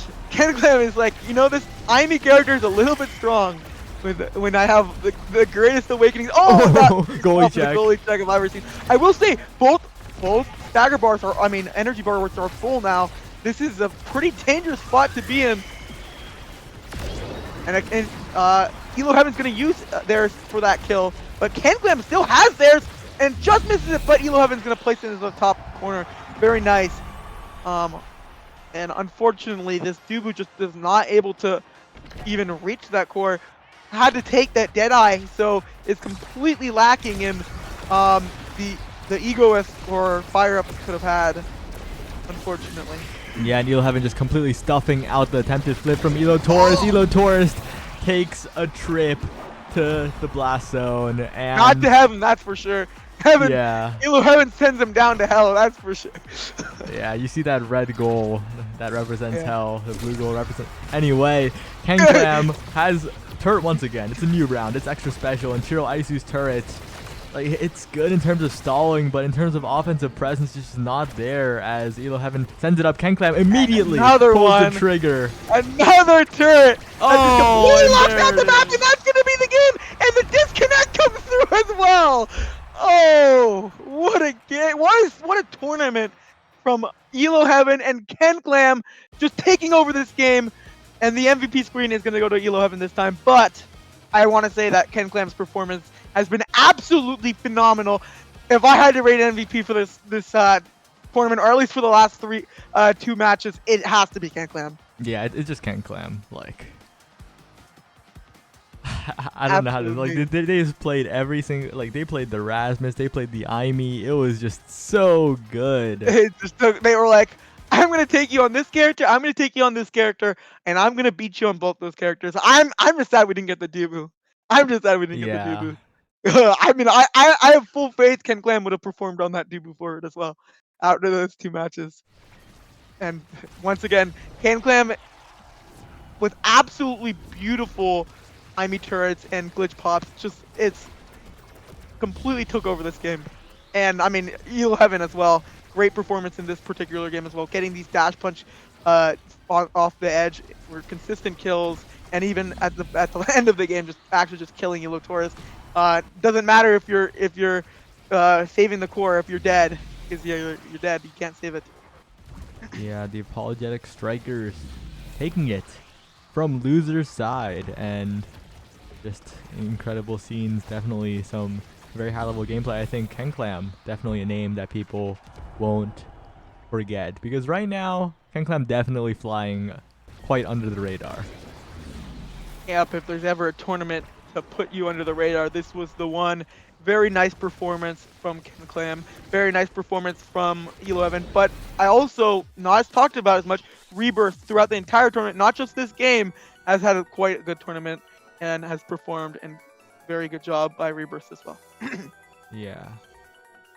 We're probably going to get an interview, so don't go anywhere if you want to hear from the three incredible players on Apologetic Strikers. The winning Elo team. Yep.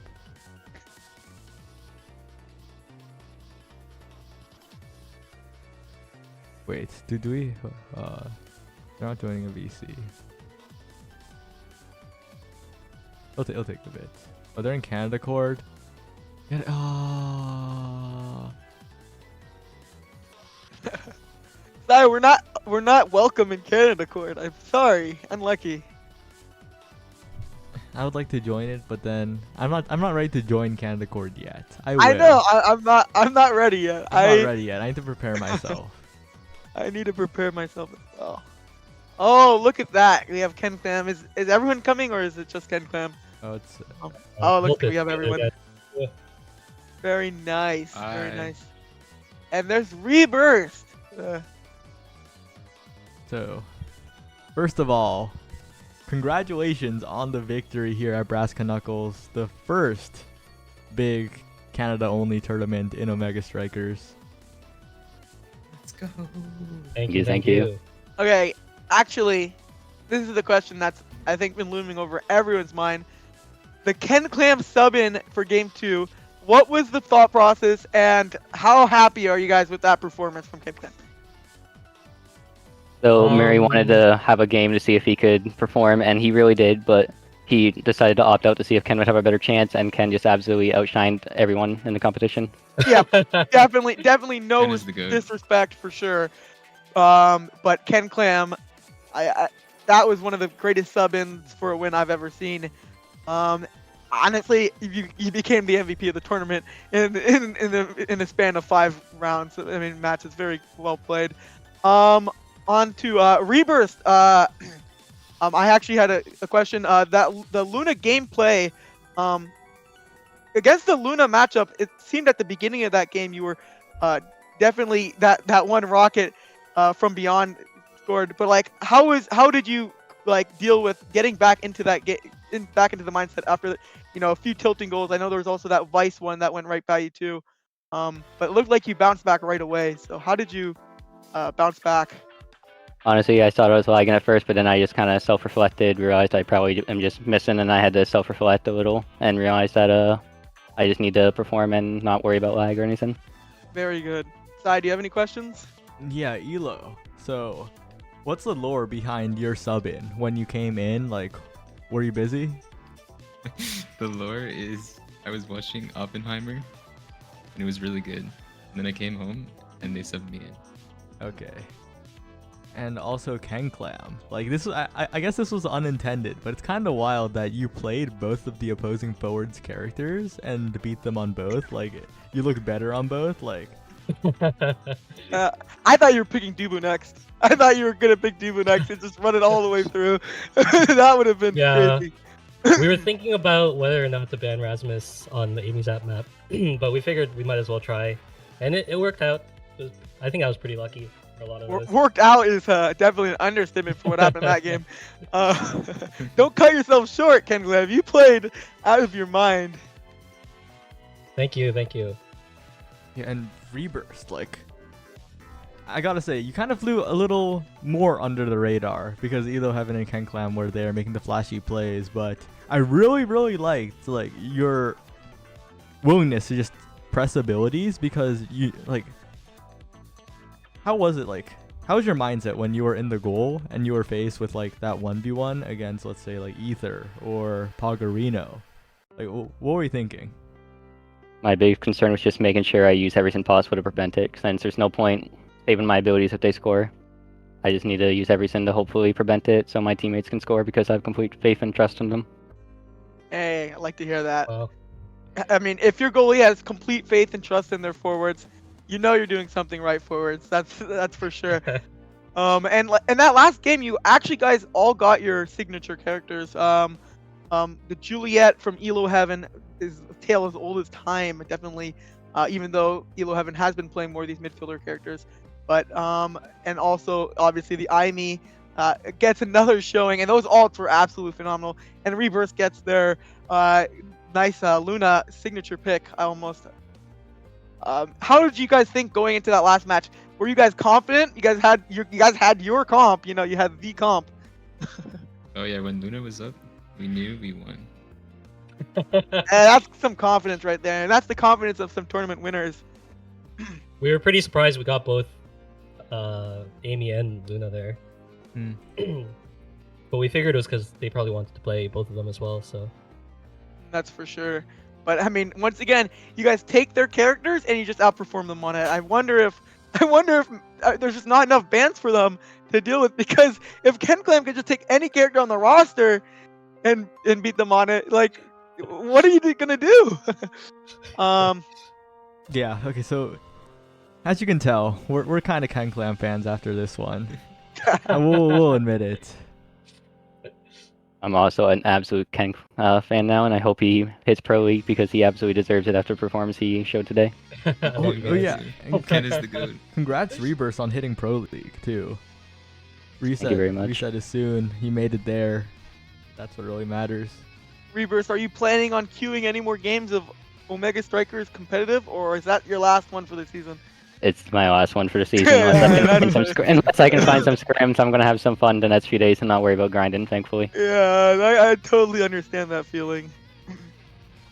All right, we won't hold you any longer. Congratulations. Is there anything you want to say to the audience? We'll go you first, Rebirth. I just want to say thank you for having me. I'm glad that there's a Canada only tourney, so it's funny when I can win. And I'm glad this is like my 4th tourney and I get to get a massive placement like this, and I'm very thankful to all 4 of my teammates. Thank you very much. All right, Elo, any shoutouts?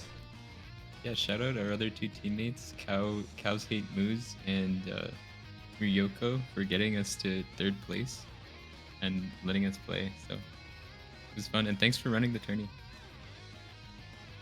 No problem. And finally, Ken, anything? Yeah, thanks guys for the tournament, and I want to give a big shout out to my Japanese friends. I'm always on the Japanese servers playing at 200 ping, and really happy they came here to support me, and that was great. Thank you very much. Stop banning Amy. All right, that'll be I it. don't know. I think I'm more likely Oh. to ban Amy after that. Yeah, real.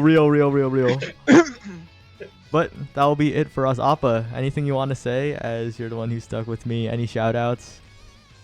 Any shoutouts? I want to thank Brickbat for coming in here earlier as well. And Saya for going through 2 blocks, not just one, of complete chatters. I mean, like, I think Saya's a Buddhist monk now. I don't have anything else to say after that. Thanks, Achi, for hosting this tournament as well. Yeah, and Achi, do you want the last word? Because this was your passion project. Yeah, sure. We will run more of these. Hopefully with Bells and Joker, because I wanted both of them in, but apparently Monday was just too soon after the LAN. Yeah. We'll try to find a day that works for a lot of people. Alright. Peace out. Thank you. Okay, so I said the last word, but it's gonna take like 6 seconds to do the raid thing. But yeah, we're ready to raid now. All right, see ya, everyone. Alright. I sent it to Chikara. Yep. Alright, that went well.